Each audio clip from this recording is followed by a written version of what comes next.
What jobs exist because the human race is completely stupid? Traffic police in Baltimore. I was there this summer and the gridlock was atrocious. People push their way into the intersection, the light turns red, and they're stuck there until the light is about to turn red in the opposite direction, at which point those people push their way into the intersection and the cycle perpetuates.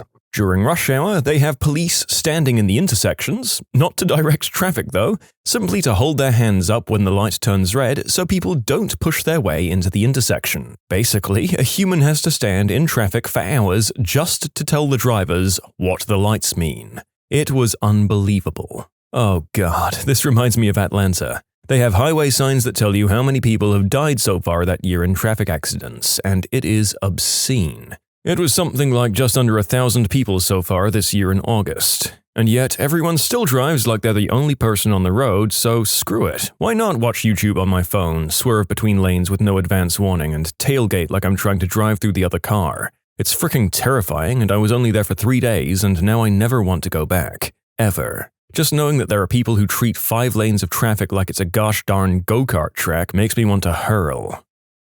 My job, financial advisor. My advice to you? First, save money for retirement. At least 10% of what you earn gross in an IRA or employer-sponsored plan. Put it in growth mutual funds or ETFs and don't touch it until you're satisfied you have enough there to live on no more than 4 to 5% of the balance per year for the rest of your life. Don't consider individual stocks with this money. Second, establish a basic budget based on your post-retirement savings income and current expenses. Do not spend more than you bring in on a regular basis. 3. Save a little after-tax money from every paycheck in an FDIC-insured savings account. This is your emergency fund. Don't touch it if you're not in financial dire straits. 4. Once you have at least 3 months of expenses covered by that emergency account, keep saving the money but flow it into another investment vehicle, such as stocks, bonds, CDs, treasuries, real estate, precious metals, whatever you're comfortable with depending on your goals and risk tolerance that can at least hold value, if not grow it.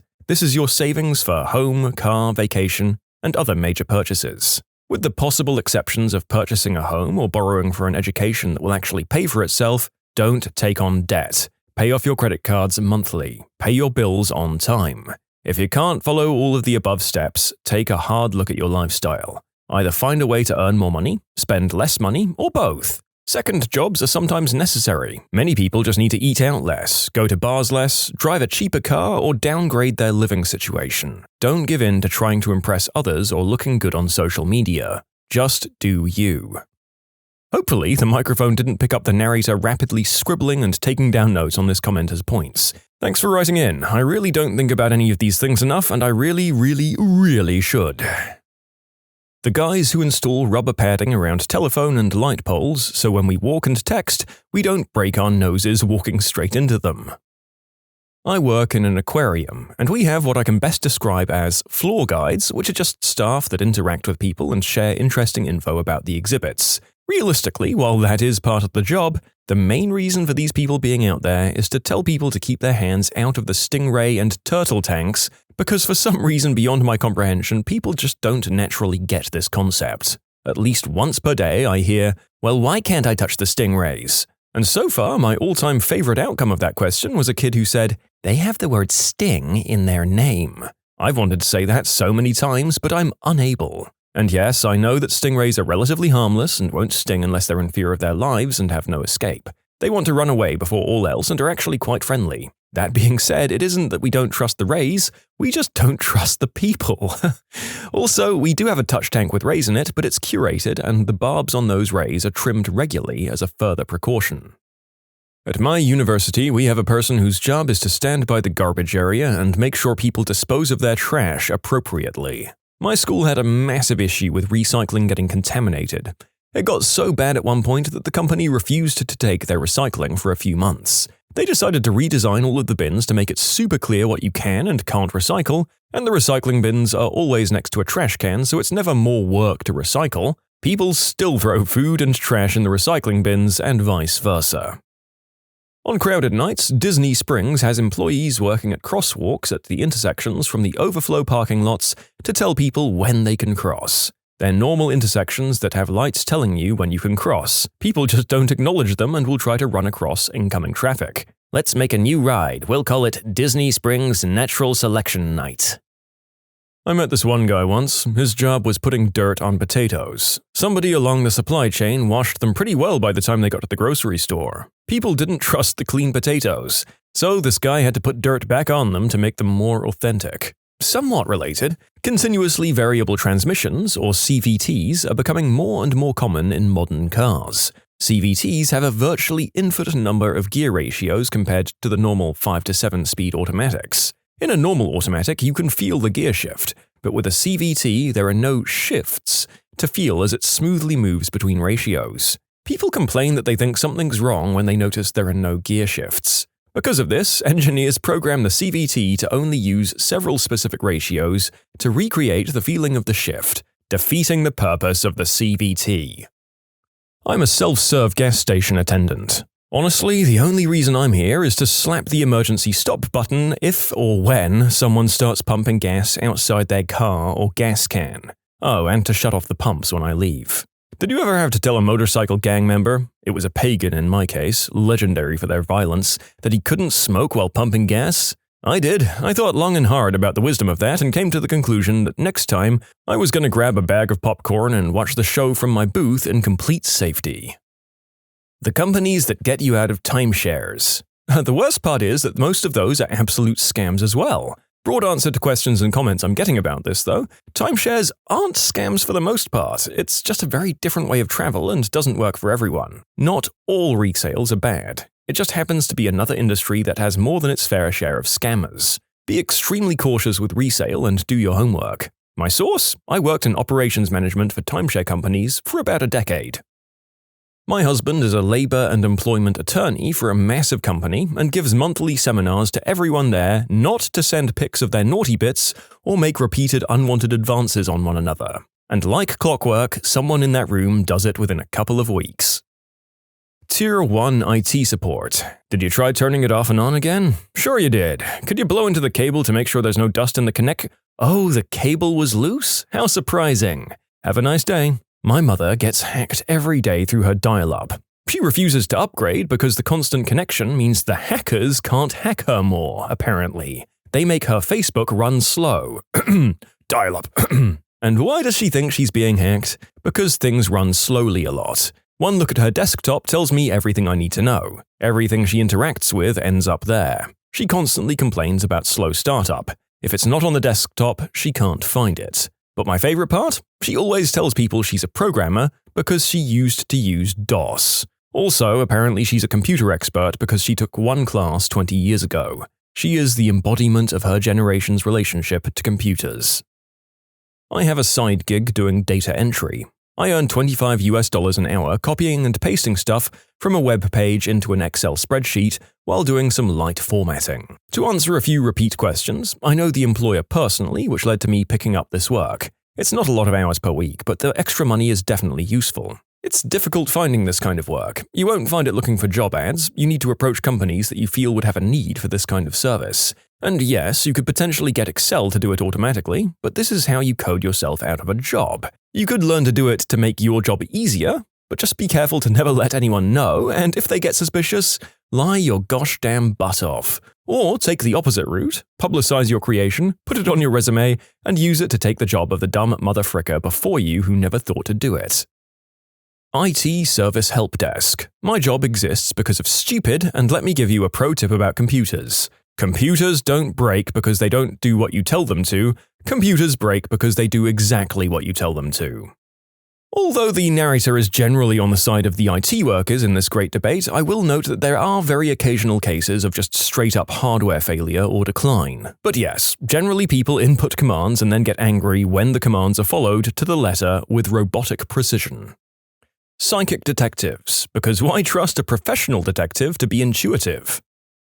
I had a temp job in a posh department store a few years ago. The escalator going down from floor 2 to floor 1 had to be taken out to be replaced, which took a month. Despite the many notices and signs directing people to the lifts and stairs, a member of staff had to stand at the top of the closed escalator just to direct the public to the lifts and stairs. It broke people's brains, and it was worrying to see how many people tried to get past the barriers or get angry and shouty because there was no escalator. Like, holy crap, how did people cope before moving stairs were invented?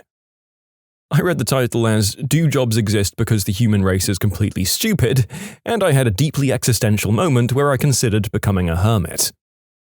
All of the, quote, jobs at multi-level marketing companies. Hey hun, look, I know we haven't talked since kindergarten, but I'm sorry you're duped into thinking that 9 to 5 grind for someone else is where it's at. But I'm my own boss. I set my own hours and I get paid every 10 seconds. Can you say that? Ka-ching! Why wait 2 weeks for a livable paycheck? You can join my team of #bossbabes, but I only have 2 spots open, so take this #opportunity while you can. Yeah, it's a lot of upfront cost, but invest in yourself. Because you're worth it. I support my family by selling all-natural, crystal-based, arsenic-infused face scream, and even if you don't want to rock that mompreneur lifestyle, you should defs think about checking out our line of products. I've seen your pics. You could definitely use them, and definitely buy them from me. My garage is super full of scientifically unproven garbage, and my family and friends won't talk to me anymore.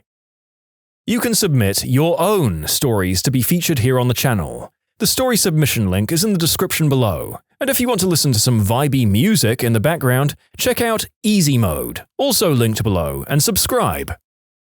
Gossip column journalists and paparazzi. The specialist cleaners that they hire specifically to clean up places that have been used as crystal manufacturing labs. It's pretty sad to see how much of this industry is growing in Australia. Bouncers at bars and clubs. Drunk people can be the biggest idiots, and you need someone there that can handle them so they don't ruin other people's good times. I watched a drunk couple thrown out of a concert earlier this week for general obnoxiousness. I don't think enough people appreciate how much these kinds of jobs improve our experiences. I was a bouncer at a nightclub. Don't have to deal with that many aggressive people, just drunk slobs usually. Had a girl once come to me sobbing because she couldn't find the exit that was 2 meters to my right, with a huge green exit sign just above it. Ticket companies that sell you tickets from ticket companies that sell you tickets. Fortnite coaches. Oh, they have coaches for League of Legends too.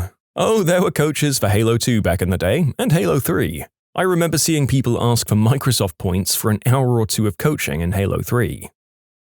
Ugh, homeopaths. They're everywhere here in Germany, and insurance even pays for their treatments. It's ridiculous. Rag pickers and road garbage cleaners. My first job out of college was to stand outside of Aldi's and help people figure out how to put the quarter in the slot to release the shopping cart, and then later, how to put the chain back in to get their quarter back. I said, screw that. I stood there all day, baked out of my gourd. Gas pump attendant. Technical help desks. For me specifically, level 1 help desk. When I first started out in IT, so many of the issues users had were essentially 10 seconds of Google foo on our end to fix. Now, when you get to level 2 and above is where the paid pros really come in, even if it's still a whole lot of Googling to find the answer. And I know it's a joke, but the whole "did you turn it off and back on" thing really does fix the issues in a lot of cases. A professor told me that in his experience, just doing that fixed probably between 50 to 60% of issues. Surely the correct answer is those poor people who have to write the warnings and disclaimers. I've got to say a lot of these other people are commenting and seem to be largely confusing jerks with stupid. There are a lot of jobs that deal with people being jerks. That doesn't make them stupid, just jerks. I mean, kinda true, but a lot of the time the reason they are buttheads is because they're too stupid, oblivious, or ignorant of the effect their selfish actions can have on others. Televangelists. I hope I live to see the day people stop giving money to con men who buy McMansions and private jets and claim they deserve it because God loves them. It's easier for a camel to fit through the eye of a needle than a rich man to go into heaven in the Bible, so they should be one of the few groups disliked by Christians and atheists alike. Safety officer. Common sense is not common. I work in an office alongside the health and safety team. I mostly answer phones and put track sheets into systems. We deal with utility work, and I genuinely once had a phone call complaining that the workers were rude to someone. When I asked what they did, they told him off for moving the safety barriers out of his way. The safety barriers that were around the hole they'd just dug, and instead of crossing the road or walking around, this grown adult decided to move the barriers out of the way and walk through the site. I had to explain to him, for the second time, why it was dangerous to do so. Yep, people really will get angry that someone told them not to do something that could potentially cause them serious harm. And the narrator is willing to bet that this same person came away from the phone call angry that they hadn't gotten an apology rather than having learned anything. In Great America, there was and is a whole campaign where designers, marketers, PR staff, mascots, and whatnot were organized to create a bear with a hat to teach people not to set fire to forests. Well, it wasn't about not setting forest fires in the way you're making it sound. It was to make people more aware if they dropped lit cigarette butts or lit fireworks in grassy areas and made sure campfires and grills were out when leaving the area. Classroom support. I'm specifically thinking about my current engineering classes, where an electrical engineering professor preaches problem-solving skills above all until he's confounded by a projector. I'm an attorney. 90% of our work is spent on 10% of our clients. Then they blame us for getting in trouble after doing what we told them not to do. Basically, stupid people keep us employed. Stop breaking the law, idiots. Those parking guides at the Disney World parking lot. It takes a team of 10 people just to make sure we all park correctly, an activity we all do multiple times a day. I did this job for a year at Disney. I mean, it's definitely a needed service. People really lose their minds when they get to Disney. So many cars left running with doors open, which people had abandoned to get to the gate quicker. Man, I loved those. There's no guesswork and I didn't have to choose the perfect spot. They made me park next to a truck I wouldn't have considered before. While we can do it all ourselves, you end up with a lot less parking lot efficiency cruising up and down, blocking traffic while you do it, trying to find that one empty spot. I felt like a princess when they just gave me a spot and waved me in there. The only thing that could have made me feel more VIP is if they brought me in on a palanquin. Slaughterhouse workers. Are you kidding? Meat is necessary in our diet. I'm just kidding, it's absolutely not. Go plant-based today. Computer repair for the most part. Probably half of all the things I had to repair were extremely silly mistakes that could have been avoided by simply reading. Whenever people get an error message, they panic and click it away. Most don't even read it, when reading it could already help you fix it. I remember one guy who said he didn't want to pay us to put a SIM card in his phone, and I completely understood this because it's overpriced as heck. But we still told him to make sure to take the nano SIM out of the holder it came in order for it to fit in his phone. 10 minutes later, he came back because he'd ruined his phone trying to forcefully push the SIM card and the holder into the socket of his phone. If you really think about it, probably like 50% of the workforce. I'm an engineer and most of my day is spent fixing mistakes, designing things so they work even if the operator is a monkey, and doing things for other people because they can't figure out how. I used to be an emergency dispatcher. 90% of the calls were because people were stupid. Environmental lobbyists. We're going to go extinct because there are rich and powerful people who think they can save themselves from this cataclysm they've been cooking. Managers. I ran a department of 35 developers for many years, and I was keenly aware that all I basically did was ferry information from one person to another. Priorities from execs to developers, risks from developers to execs, dates, schedules, stuff like that. I was an information processing system. I remember thinking, and if Bob would just remember to tell Alice what she needs to know, I wouldn't be needed. But they can't, so that's why I get paid this insane salary. Mechanic checking in. 80% of the crap that rolls or gets flatbedded to the shop is because people who own cars are stupid. 20% because the engineers who design the crap the way they do are stupid as well. Televangelists. Just send us your money. We need that new jet.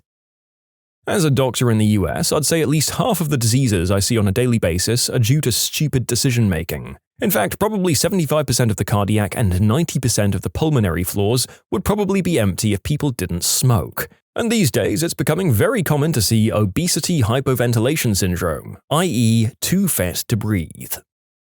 People that were paid to write horoscopes.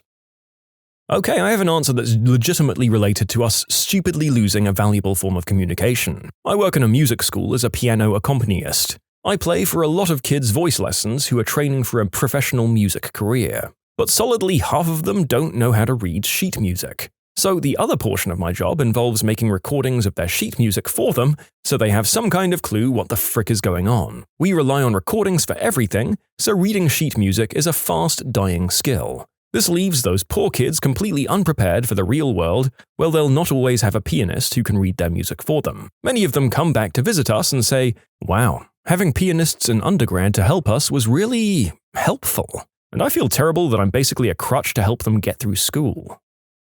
Slot machine attendant. If people could do math, nobody would play slots. Well, I don't know. I think most people have heard of the astronomically low odds of ever winning one of those things, but for some, it's because it's fun and just due to an addictive personality and the way those things wow us. And now I'm remembering at least one other video I've done on casinos where people legitimately won at the machines and just didn't care. They just wanted the chemical sensation after they put in that coin and the bright lights flashed in front of their eyes again.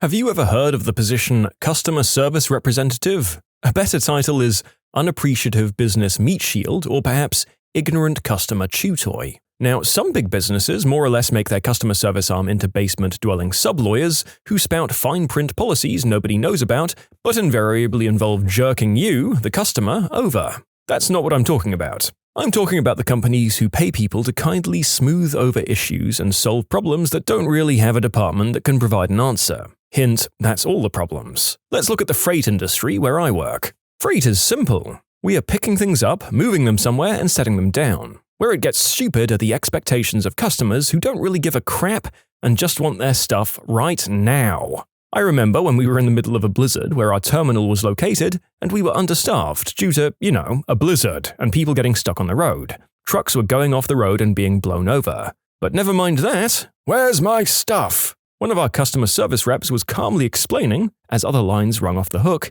to an irate rural customer that we were in the middle of a blizzard and could not justify sending a truck out to the boondocks. The response? It ain't snowing out my window. My other favorite is when customers call in and think the driver who picks up their freight is the exact same guy who's going to deliver the freight across the country. Like this guy wakes up at 6, brings a whole 54-foot trailer to your business, picks up your single skid of absolute horse crap, and is then going to soldier forward to the coast to deliver it immediately after? It's our going policy to keep this Disney World illusion for our customers. Freight is actually a really difficult industry to understand, and it just isn't worth the time to explain it to a customer who realize mid-explanation that all they really care about is when their freight will get there. Thus, yes, indeed, the freight industry is driven by basically Santa Claus-like powers. Customer service at honest, hardworking companies is here to manage your stupidity and to make you feel smart and satisfied about it. When did someone try to force a "it's either me or them" choice, and how did it go? It's me or the business. I'd lost my very comfortable sales job and I wanted to try being a self-made man. After 4 years of covering all of our expenses, house, insurance, vehicles, vehicle insurance, groceries, vet bills, gas, utilities, and recreation, so that she could pay off her school loans, she was unwilling to cover our bills while I tried. I had a big enough severance to still cover our bills for nearly a year, and enough savings to use half of it to go in $15,000 with my brother on startup funds and still have $15,000 in the bank. She wouldn't even hear it, said I couldn't do it and that I'd fail. It's been 7 years. Last year, my brother and I made $350,000. I left her and didn't look back. Nothing feels better than being told you'll fail and then proving that you won't. Not my story, but a story of a bird we used to own. A large cockatoo that my mum brought for my dad. Truth is, the bird ended up loving my mum more than anything and would scream at everyone else and pick out its own feathers over stress while not being with my mum 24/7. I guess cockatoos can get really attached easily. Who'd have thunk it? Got so bad that my parents ended up giving the cockatoo away to some family acquaintance. The guy loved the bird and would walk around town with it on his shoulder and stuff. Eventually, he got a girlfriend, but after several months, the bird was being jealous and a bit of a C-word to the girlfriend. The girlfriend had finally had enough and told the guy, "It's me or the bird." The guy picked the damn bird. Actually, what probably happened with your mum and the bird is that the bird fell in love with your mum and was getting jealous or protective over her when others would approach. This happens because if you pet a bird anywhere else than its head, it mistakes the petting for love and affection, and it causes the bird to perceive the other as a mate. Look it up if you don't believe me. My ex-girlfriend said I had to decide between her or my cats. She lost. One of my cats had a reaction to meds for a toe abscess and chucked up in her shoes, and she went ballistic. They weren't even expensive shoes, but old ones that should have been in the bin ages ago anyways. She objected to the amount of money I was spending on vet bills, my money and not hers, by the way. We weren't living together and didn't share any bills or finances. I'd had that particular cat since I was a kid, so there was no contest. He finally died last year just short of his 26th birthday, lying in the arms of my current partner who spoiled him rotten. In short, love me, love my cats. 26 is an incredibly ancient feline. The oldest I knew was about 20 and that thing was the most frail animal I've ever met. A very well-preserved kitty. Follow-on comment. My husband's cat is a complete butthole. She has never consistently used a litter box and hates everyone but him in a hissing, biting sort of way. After a few years of living with me, she's finally accepted me as well and is only somewhat nice. However, he has had the cat since he was a kid, over 15 years now, and I would never ask him to give her up. We do come to compromises, like she mostly lives in a crate so she doesn't make the house a mess, but it's a huge crate with platforms and things to play with. He has to clean the crate, but we both get her out so she can run around and get attention. I know one day she's either going to pass on or get really sick. We're prepared and we have a plan in place of what we can afford, and at what point we have to let her go. My point is, if you marry a man with a cat, you marry the gosh darn cat too. I told them to choose between me or their substance use. They chose the substances. She told me it was her or my car. Not in the normal sense of she wanted me to sell it. Money for me at the time was tight. I wasn't struggling but couldn't afford many luxuries and needed new tires for my car, but she wanted to go on a shopping trip. When I say needed tires, the fronts had turned into slicks. When I said I couldn't afford to give her money because I needed to put it into my car and explained to her it was a huge safety issue, she gave me an ultimatum. I chose my car and safety. My ex-wife once asked me to pick between her and our daughter. I told her she'd lose, and she ended up getting the help she needed with the postnatal depression. Good man. Also, that's great that she got help. Explain, please. Why was she wanting you to choose? I understand she had depression, but what exactly was she asking for? She either wanted to leave or for us to give up our daughter for adoption. She felt incapable of being a parent, and even after treatment, she didn't really bond with our daughter for several years. My dad's girlfriend witnessed me being bullied and mistreated by her brother and denied it for years. I told my dad it's me or her. I don't have contact with my father anymore. My dad came over and told me to choose between my fiancée and mother of my child or my family. I'm now married with 3 beautiful children and couldn't be happier. I still occasionally hear from my parents, but we rarely respond. I'm not the one missing out on my kids' lives, not my problem. To expand, my dad hates my wife for unknown reasons. He's made up every excuse in the book, from she's too picky to she's the reason I don't go to church. My family didn't start going to church till I was in 8th grade, and I stopped going sophomore year. I didn't meet my wife till junior year. He is selfish and has called my kids stupid. The last time I went out to dinner with them, he told me this great story about how he was telling a waitress that she should be my wife, and that there was just the small problem of my current wife, but she could be gotten rid of. He's just an awful guy who's really great at hiding his true persona from the rest of the world. I see through his BS, and he puts on a front to make everyone think I'm the butthole for not seeing him anymore. My wonderful in-laws have more than filled in for their absence. He also hates them and is rude to them. He told another waitress that I was dating some awful bride of Satan bimbo. Turns out that waitress has known my wife for 15 years. My wife is one of the nicest, sweetest people that I've ever met. She goes out of her way to accommodate others. My dad has basically convinced all of my local aunts and uncles and cousins that we're terrible people, so I never get invited to family events. So in short, Dad is a prick, my wife is not. I have 3 beautiful kids and I don't give an F about him. Either we open up our relationship or I'm breaking up with you. We opened our relationship and she broke up with me anyway. I need to test drive all the cars or that one car on the lot I like the look of before I sell the car I own right now. Can I do that for a few months? That's usually what ultimatums about open relationships mean. I'm not even against them, but people are seriously dishonest as frick a lot of the times they ambush people with them out of nowhere. When I was 4, my dad decided to buy pulped orange juice. I took one sip and was disgusted by the pulpy bits. My mum usually bought pulp-free for me. I told my dad I hated it, but he refused to get rid of it. I told him it was me or the orange juice. Next day, I came into the kitchen and in the fridge is a container of high-pulp orange juice. My dad walked in and told me I needed to get better at picking my fights. It's been almost 15 years, and even when I come home, he makes sure there's a bottle of extra high-pulp OJ in the fridge now. Joke's on him, now I actually like it. That's definitely one of the more lighthearted stories in this grouping. Also, I'm not sure if the joke is on your dad. It kinda sounds like he won. Anyone in the comments agree? I once had a best friend and a girlfriend who hated each other. While my girlfriend hated the dude, she encouraged me to be friends with him. The guy couldn't stand her so much he put me in the position where I had to choose one and say goodbye to the other. I've been married to the girl for 10 years and never talk to the guy anymore. Easy choice, much happier this way. I can't imagine having a guy friend give me an ultimatum over a girl. What the heck is wrong with him? We had a drummer, Scott, tell the rest of the band that it was him or me. They kept me and we renamed the band Scot-Free. It's either me or the beard. You'd better believe that I kept that beard. Not so much for the sake of the beard itself, but because making that kind of trivial ultimatum is a major red flag. Fun fact, the man with the world's longest recorded beard died when he stepped on his beard by accident and broke his own neck.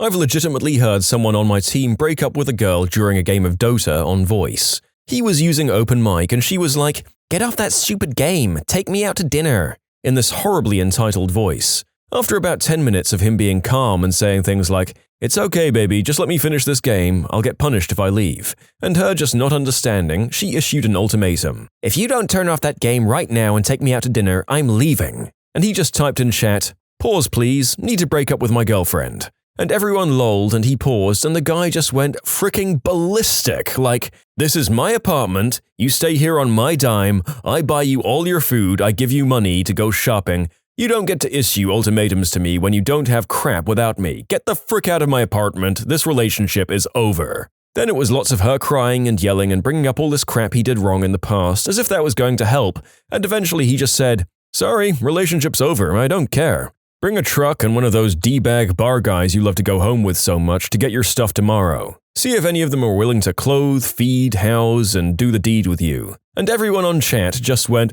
"Whoa!" And we were typing everything that was happening to the enemy team. He eventually got her out of the apartment and boy, did it sound like the guy had a world of pressure off his shoulders. After the game ended, I befriended him. We still talk on Steam sometimes. He really ended the relationship and ended up just putting all of her crap in a storage locker when she didn't come to get it for a week. He has a new girlfriend now who apparently isn't as awful.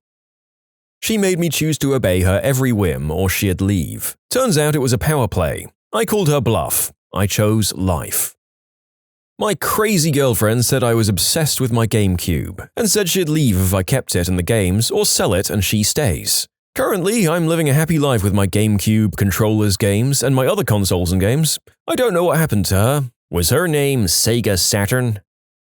I worked at a care facility where I couldn't keep my own personal cell phone on me, but would carry around a work phone as I worked with clients. My friends and family all knew that I was pretty unreachable when I was at work because of this, but for some reason my boyfriend couldn't understand it. He'd get annoyed at me for not responding to his texts or calls to the point he'd drive by and make sure my car was at work. He once left me a voicemail implying that he intended to self-delete since I wasn't there for him. He insisted in the message that I had to choose between him or my job. After I got him checked out, I broke things off as gently as possible. It wasn't so much that I had my dream job, but more that we didn't have an emotionally healthy relationship for him and his possessiveness was going to kill him.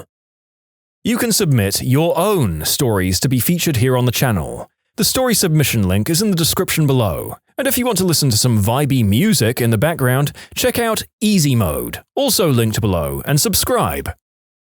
Boyfriend wanted me to move in but was allergic to cats. He said I could either prove I loved him and was ready for an adult relationship by getting rid of my cats, or we were done. We'd only been dating for 4 months. I tried to explain that throwing out pets I'd had since high school was a jerk move that I wasn't willing to make after a few months. He said I was a silly child who loved useless, disgusting animals more than humans. We were done. I suppose it's hard to empathize with a cat if all they bring you is problems and itchiness. I'd hate life too if I couldn't pet any animal within reason. I tolerated even having the conversation because he told me he was allergic, which is a valid reason to have qualms about pets, but by the end I don't even think he was allergic. Just a jerk trying to pull a power maneuver. Years later, it turns out I'm allergic to cats. I laughed in my doctor's face when he told me to get rid of them.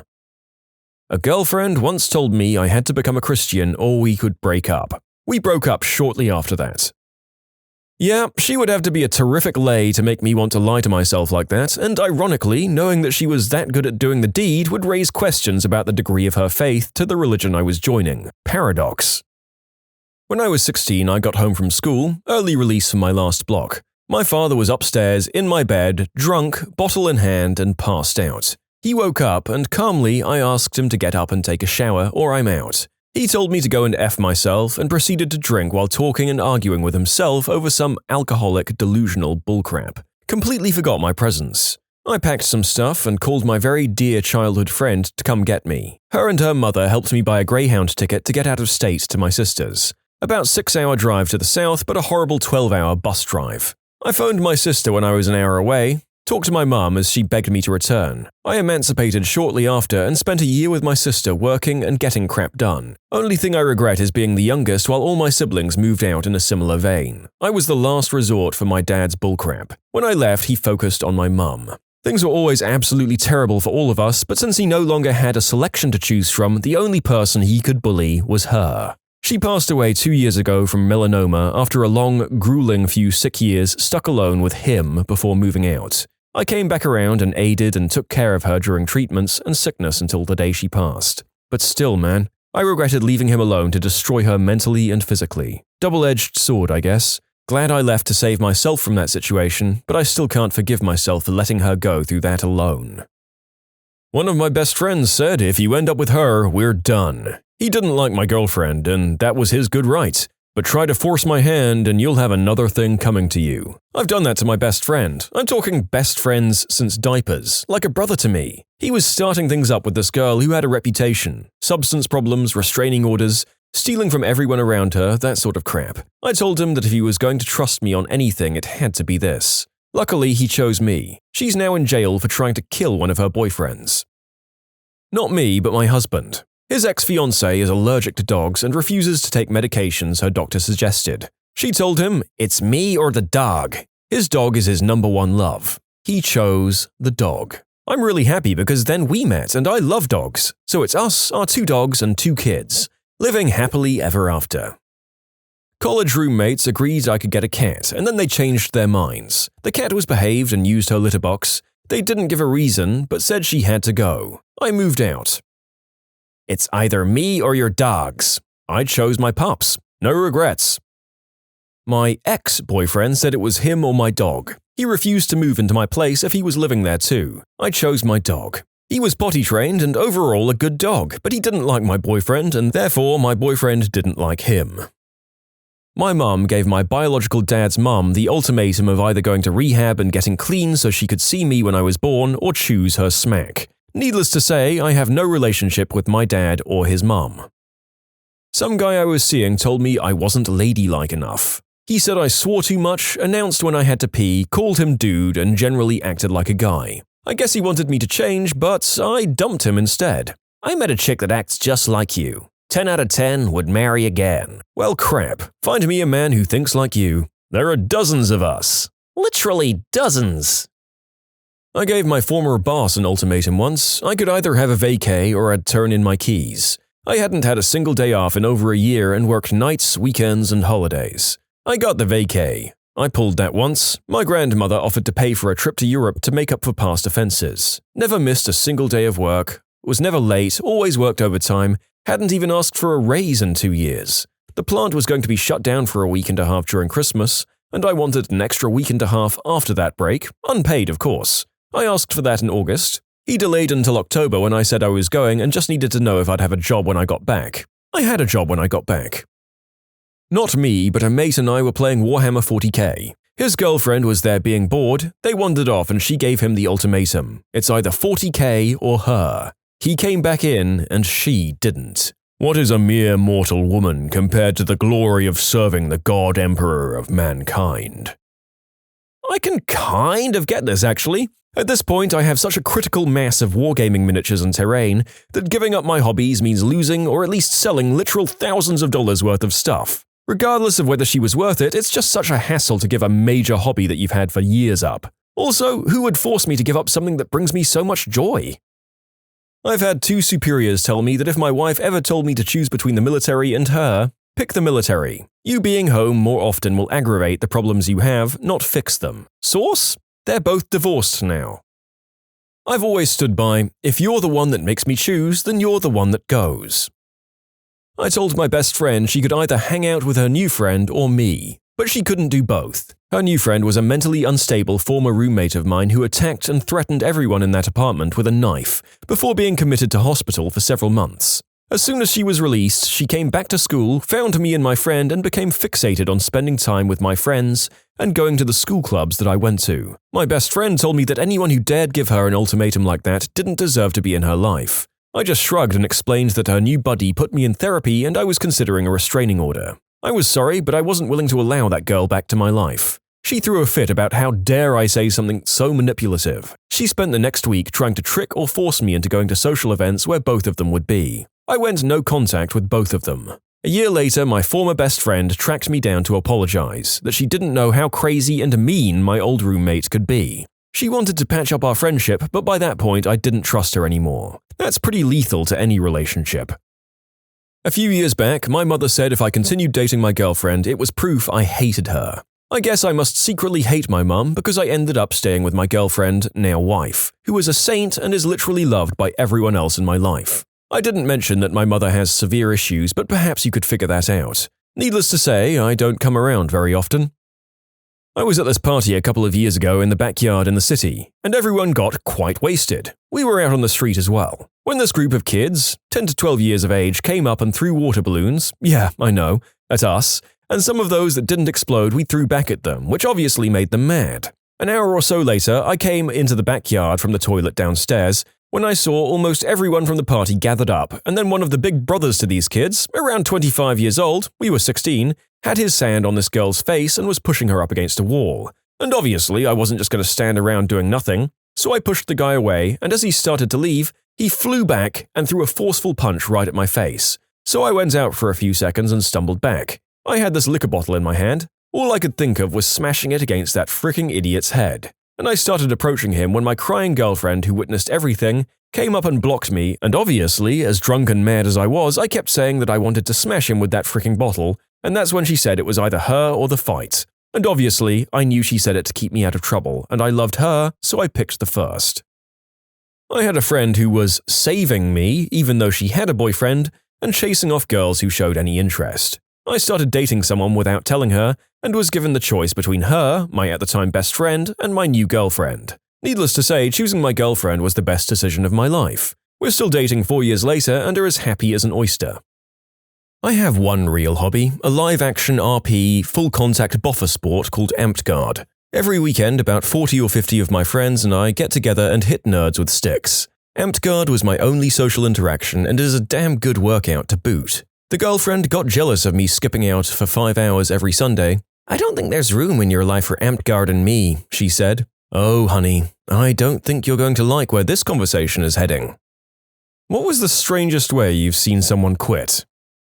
My boss, in retail, called me into work for noon and was showing me how to check the company email and set alarm codes for the doors, and then gave me the password to his company BlackBerry. This was strange, and then when the regular guy came to start his shift at 1, he closed the store and came out with all his stuff and said, "I'm officially done with this company as of right now." The phone started to ring and I reached to grab it, knowing this was the district manager, and not wanting to confront him, he literally ran out of the store and I haven't seen him since. Apparently, he had just emailed the district manager to say he'd resigned and wanted no further contact. The other guy and me have only worked at the store for a month. Not my story, but my boss's. She worked at a very busy downtown restaurant and brunch spot, and the line would be flooded with tickets for hours on end. One day, one of the line cooks just stopped amidst all of the commotion, stood up straight, paused, grabbed all of the tickets off the line, scrunched them into a ball and put them in his pants. He then put his middle fingers up, rotated to face everyone who was watching in horror, and walked out. This has since become one of my favorite stories. Holy crap, working as a chef in a cafe that can get busy, just the thought of all the tickets being gone horrifies me.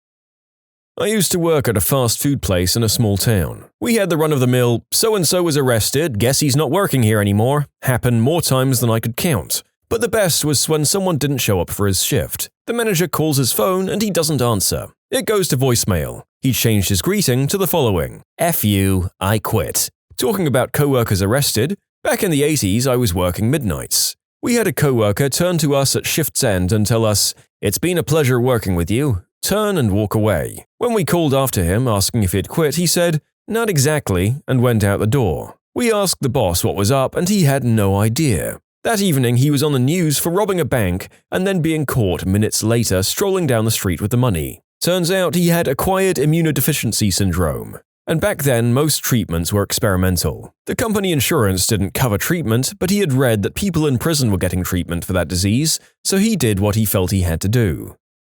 That is quite the workaround. I'm not sure that prison inmates were prioritized for that treatment. Correct me if I'm wrong, comments. My high school summer job was at Burger King. One year they put me on the schedule when I was supposed to be at sports camp, 6 hours away, and I said, "No, like I told you 3 months ago, I need those 2 weeks off." And they replied with, "Well, you have to come back to work, then just go back to camp." And I was like, "Okay."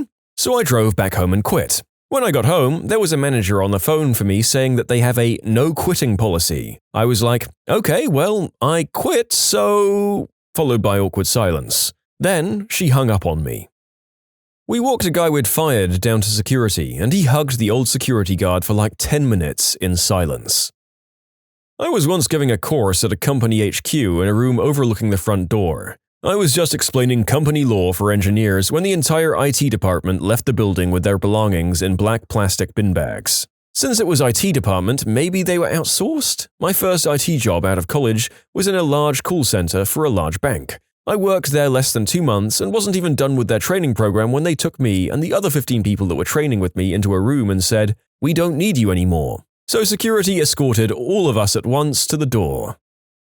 I had a guy who worked for me who was awesome at his job but believed in just about every conspiracy imaginable. He would go on vacation and people would ask where he was going and he'd say, "Nowhere. I just need more time to work with my magnets." He'd forward all kinds of stuff about big business suppressing technology, crappy internet videos of people who claimed they had built perpetual motion machines, and other things. Sometimes we'd try to point out the flaws in these theories, but mostly we just laughed it off. One morning I came into work and started unpacking my laptop to get started, and he burst into my office with a huge smile and said, "I'm giving ya my 2-week notice." I started to speak and he cut me off. "I double-checked everything last night and I've achieved over-unity. I just needed a different kind of magnet. That was my key. I'm out of here in 2 weeks. I wanted to resign right away, but my girlfriend said that the polite thing to do was give 2 weeks notice. I guess the world could wait another 2 weeks. I tried to talk him down, but he was insistent. Over the next 2 weeks, he continued to work diligently on his remaining tasks, but he had a perpetual smile on his face and declared loudly to anyone who asked that,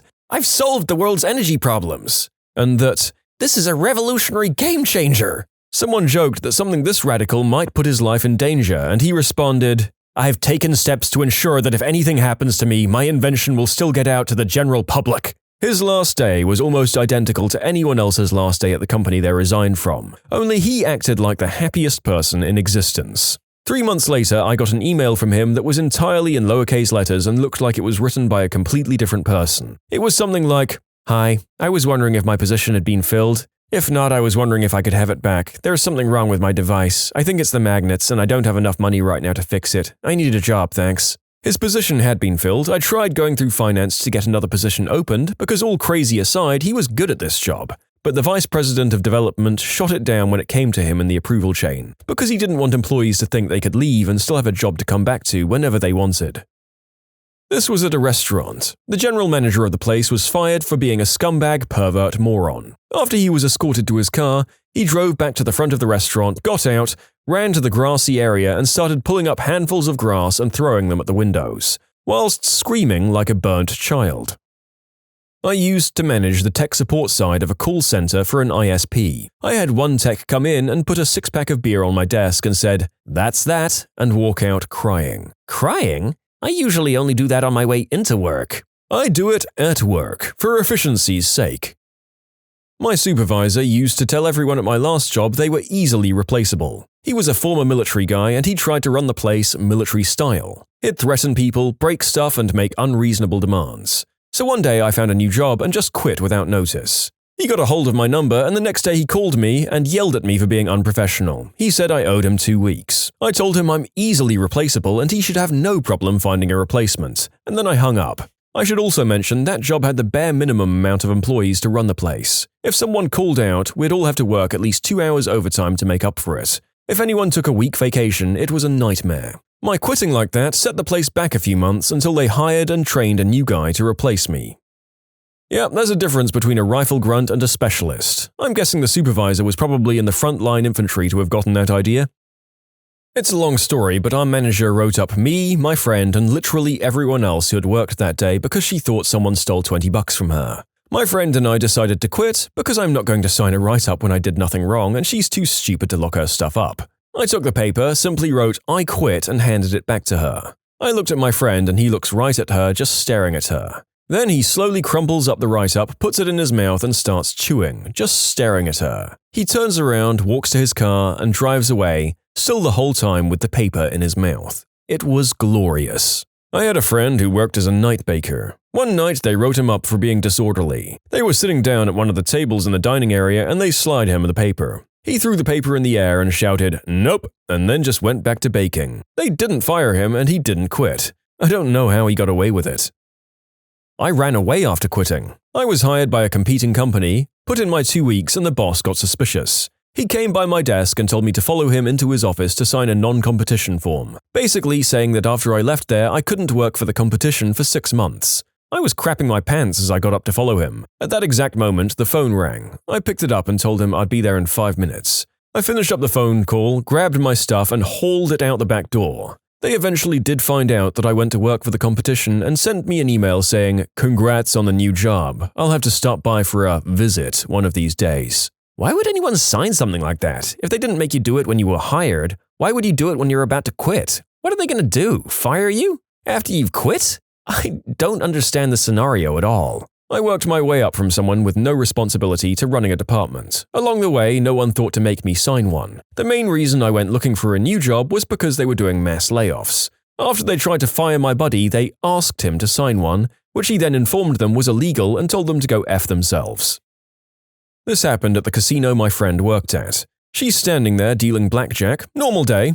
All of a sudden, the dealer on the next table over screams, "Blackjack! I win!" while dancing and pumping both fists into the air. His players are dumbfounded. After his victory dance, he reaches out with both hands and scoops up everything on the table. Everything. Yeah, that too. If it was on the table, it got scooped up into his bank. Cards, chips, lighters, all of the money the players had sitting on the table in front of them, even the money that wasn't being wagered. After he scoops it all up, he rips off his ID badge, throws it down on top of the pile and walks off the table, out of the pit, and out the front doors to where his friend was in the car waiting. It took surveillance hours and hours to find out whose money belonged to whom. After the fact, she found out that the guy's friend had been waiting out there since the beginning of his shift. It had taken him hours to deal himself a blackjack. In short, casino employees like to go down in flames. You can submit your own stories to be featured here on the channel. The story submission link is in the description below. And if you want to listen to some vibey music in the background, check out easymode, also linked below, and subscribe. Worked at a very fancy French restaurant. The chef was a master chef and thus he had the biggest ego of anyone I'd ever met. Chef was in the piano bar talking and having a drink with some horse racing bigwigs, Rancho Santa Fe during track season. Hard-working, mild-mannered busser is changing tablecloths. The chef just starts belittling him in front of everyone for a laugh. "What the hell, man? I just saw a bit of the table when you switched cloths." You're not supposed to see the actual table. "If you grabbed the wrong size tablecloth, fold it back up. Man, you're so damn lazy." There are a lot of different sizes, so you grab a variety and use it on the next table if it was wrong. The chef said something else and laughs with a jockey, some hot women, and some guys with back pockets thicker than George Costanza. I forget what he said that made everyone laugh, but this 20-year-old behemoth of a busser takes his apron off and throws it at the chef. The chef stands up from the booth like he's teed off and is yelling about how he'll lose his job. The busser goes, "Frick this job and frick you, you little turd," and decks the chef right in the chops in the middle of the busy piano bar, then walks to the back exit, grabs a tray full of buffed Rydell stemware, and chucks it into the wall and leaves. It was pretty rad.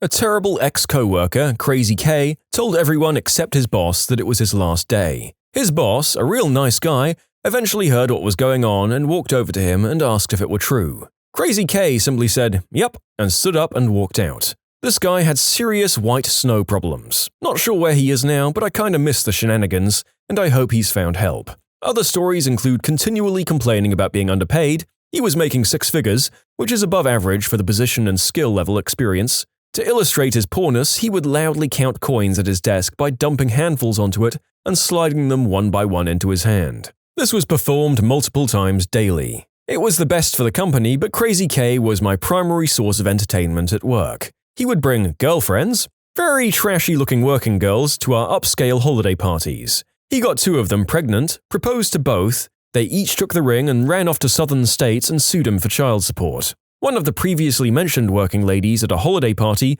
was named LaFonda. Yes, seriously. This was about 2 years after Napoleon Dynamite came out and everyone was laughing about it. On a whim, he bought 2 brand new cars in a week, but had to sell them both about a month later. He picked up another lady of the night at a work event using Craigslist on his BlackBerry. Was quite proud of this.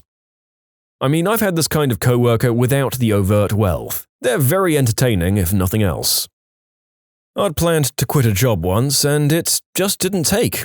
I picked up a 3rd job at a cafe during undergrad that required me to be in at 6:30 a.m. I thought I could do it. I gave it a try for a few weeks, but it was quickly becoming apparent that I liked drinking and sleeping in on Saturday a whole lot more than the extra cash.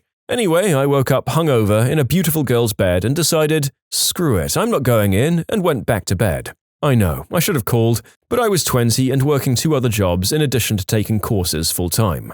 When I woke up again at around 9, I had a couple of voicemails. I expect "don't bother coming in again, we'll make your last check" message, but instead it's the owners apologizing because my coworker had been attacked and mugged on their way to work, and they figured I must have shown up already, seen the closed cafe and just gone home. I didn't have the heart to tell them, so I went in the next day, worked, and gave notice. 2 managers, one who looked like Ross Perot and the other who looked like John Candy, were leading a meeting when the police came in and arrested them. Turns out they took a trip together to the next town over and beat a working girl nearly to death.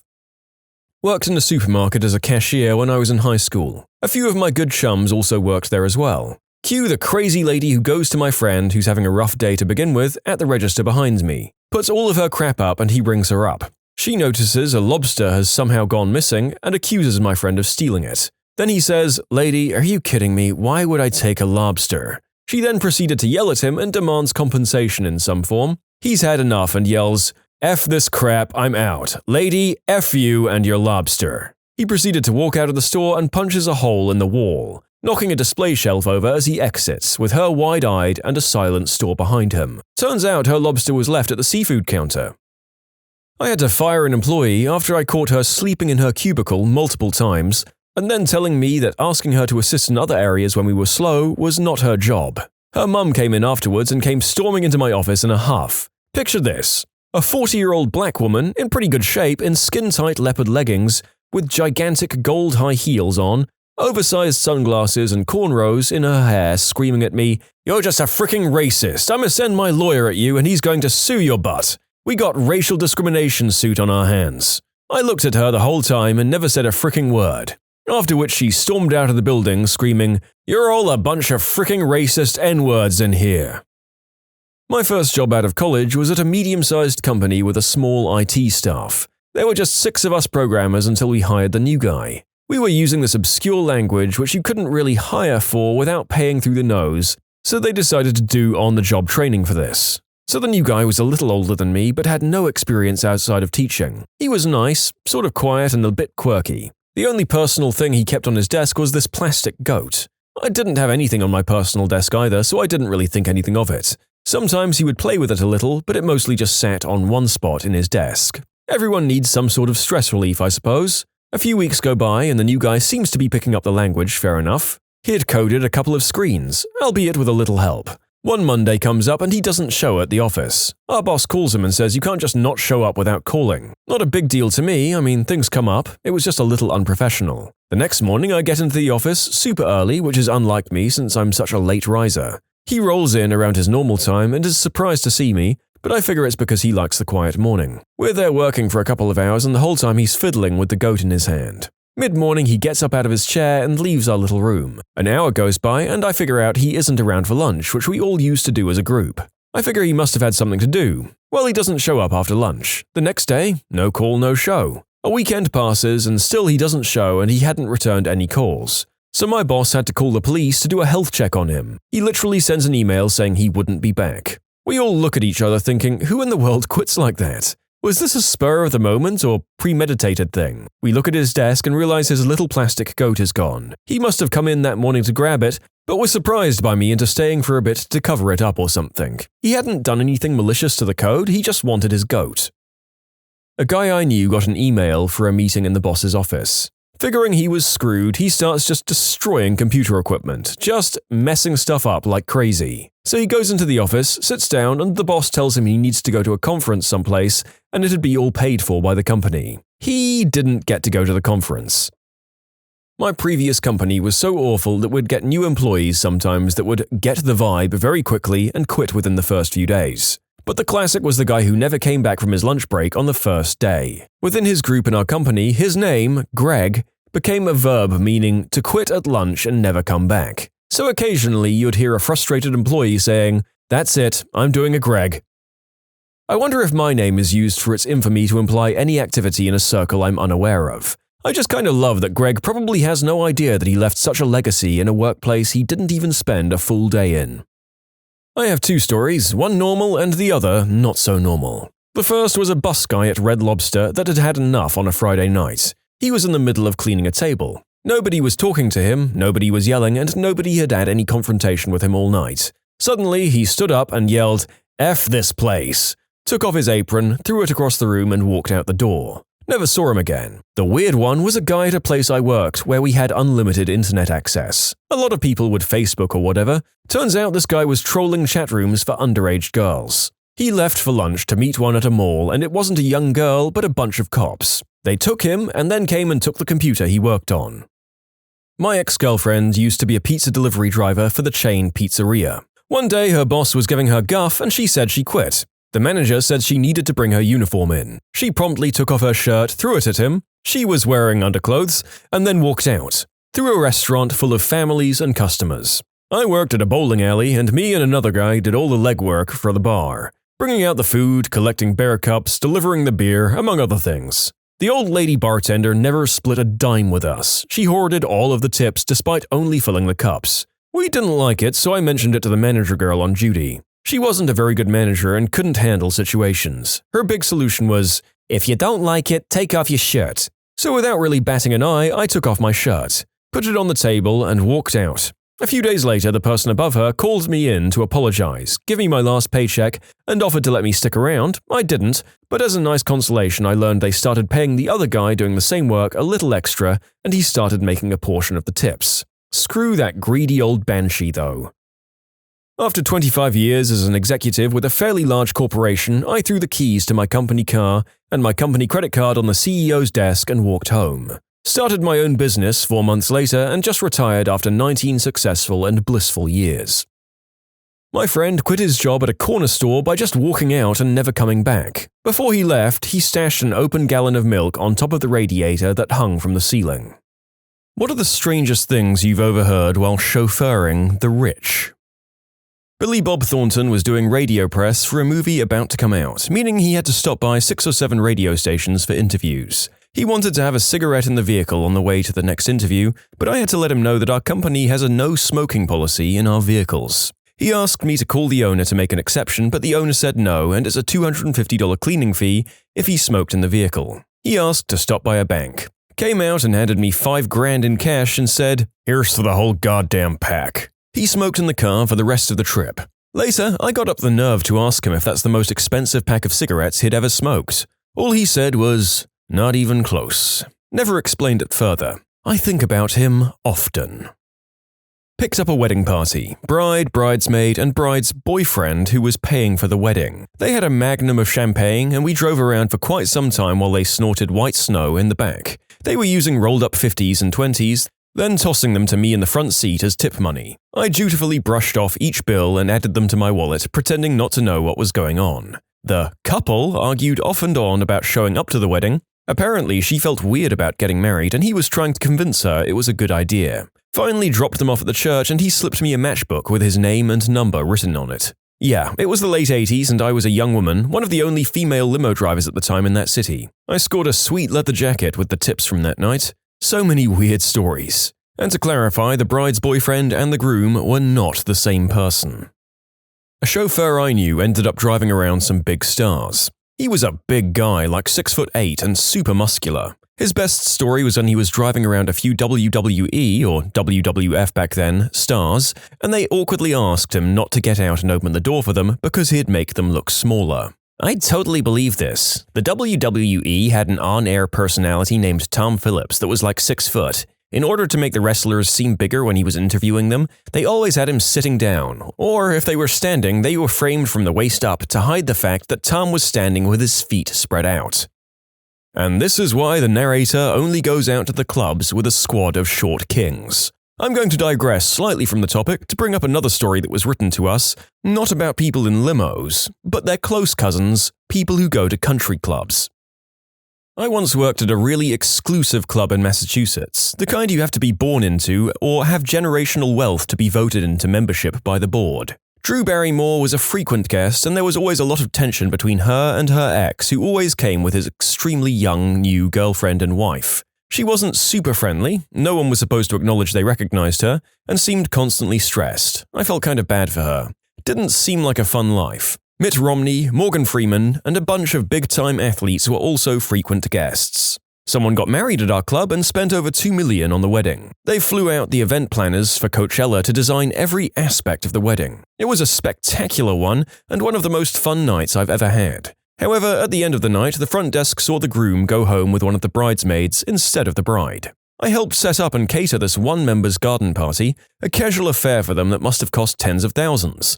They had a well-known music group come play for their guests, and I got to play cornhole with said group during the luncheon, which was pretty cool. So many wealthy kids with rich kid problems and wildly different upbringings. Parents would constantly talk and quiz their kids on politics, history, science, among other things. One group of guys was challenging their teenage sons to come up with a business idea. The boy with the best idea would receive $1 million for startup costs. Kids talked stocks constantly at the dinner table. Teenagers would come to eat with their friends, drink, and drop a casual 15 grand bill on their parents' tab. Just such a stark contrast from the way I was raised, where money was a taboo topic and my weekly $2 allowance for a week's worth of chores made me feel rich. It was a small island with an equally small nightlife, so for fun we'd grab a drink and an ice cream cone and hop on the yachts and sailboats parked at the docks. We'd just explore and pretend we were sailors or captains for the night. Once we hopped on Johnny Depp's super yacht while he was out for dinner. We actually managed to hang out for a hot minute before security finally kicked us off. While out looking for a tennis partner, I met this truly lovely couple who basically adopted me. I would bike to their house to play matches on their backyard tennis court every day. They loved to take me out to eat at these incredible restaurants. As a foodie, I was in heaven. They let me drive their cars on the beach, use their surfboards, drive their jet ski. I ran out of gas in the middle of the ocean and I had to get rescued by the Coast Guard. And they took me out on their yacht and even flew me out on their private jet to nearby islands to explore in the morning, and then would fly me back in time for my job at the club. They were the most kind and wonderful people and never asked for anything but my company in return. I think they missed their daughters, who both lived out of state. I fell out of touch with them, but I think of them often and I hope they're doing well.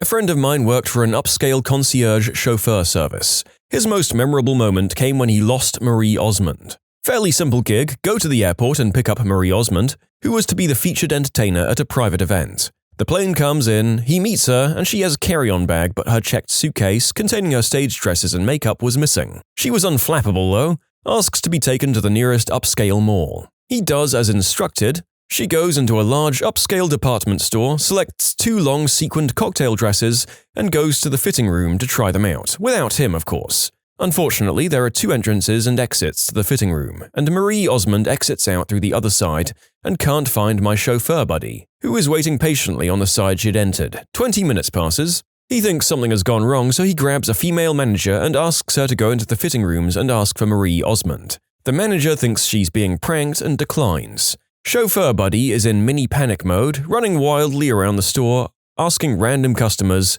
"Have you seen Marie Osmond? Have you seen Marie Osmond?" Store security is summoned and he's asked to leave the premises right now. He calls his employer and tells him he has lost Marie Osmond. The employer doesn't have her cell phone number but has her agent's number and he is not accepting calls. She, in the meantime, has taken a cab to the gig, thinking she's been forgotten. Lots of apologies eventually ensued and there were no repercussions. When we were in high school, my friend used to caddy at a local country club.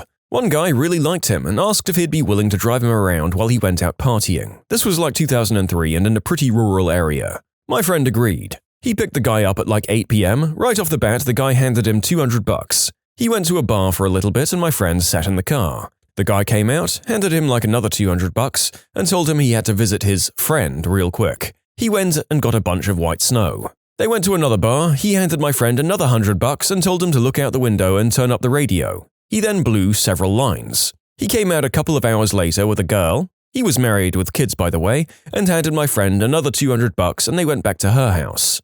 After they'd done the deed, he came out and asked to be taken to the beach. At this point, it was like 2 or 3 a.m. My friend said the guy slowly walked around the beach, went into the water up to his ankles, in his shoes, and threw a bunch of rocks into the water and then sat in the sand for about 45 minutes. He came back to the car and asked to be driven home. When they got out of the car, he hugged my friend and gave him $500 and asked him to never tell anyone what happened. None of us really believed my friend when this happened until the guy he drove got arrested for a violent outburst and possession of white snow about 6 months later.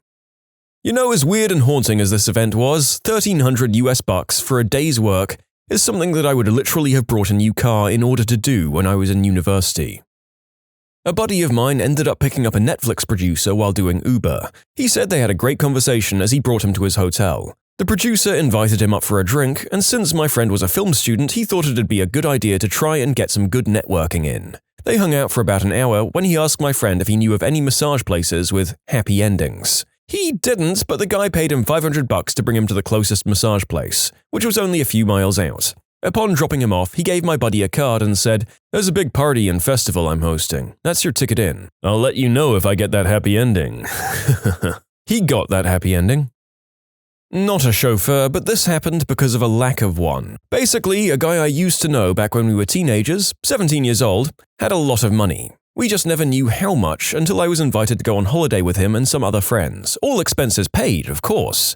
Anyway, we took a taxi to an area where this guy wanted to buy an apartment and wanted to show us, so we went with him and ended up spending the whole day walking around the area. We got tired and eventually wanted to go back to the house, but we were so far away that walking was not an option unless we wanted to walk for about 3 hours. Neither of us had enough cash to pay for a taxi, and back then taxis didn't accept cards. This was around 2000 or 2001. So this guy rings his dad and asks if he could send a chauffeur to pick us up, but the chauffeur turns out was busy doing some deliveries for the dad. So the dad instead says, "There's a Mercedes-Benz dealer's shop near where you are. I know the manager there as I brought several cars from them. Just go and buy a car with the credit card. You can leave it in the house and we'll figure out how to bring it home later." So we went to this dealer shop and somehow in about 30 minutes the manager did all the paperwork and we ended up driving back to the house in a brand new Mercedes C-Class, which we used for the rest of the holiday.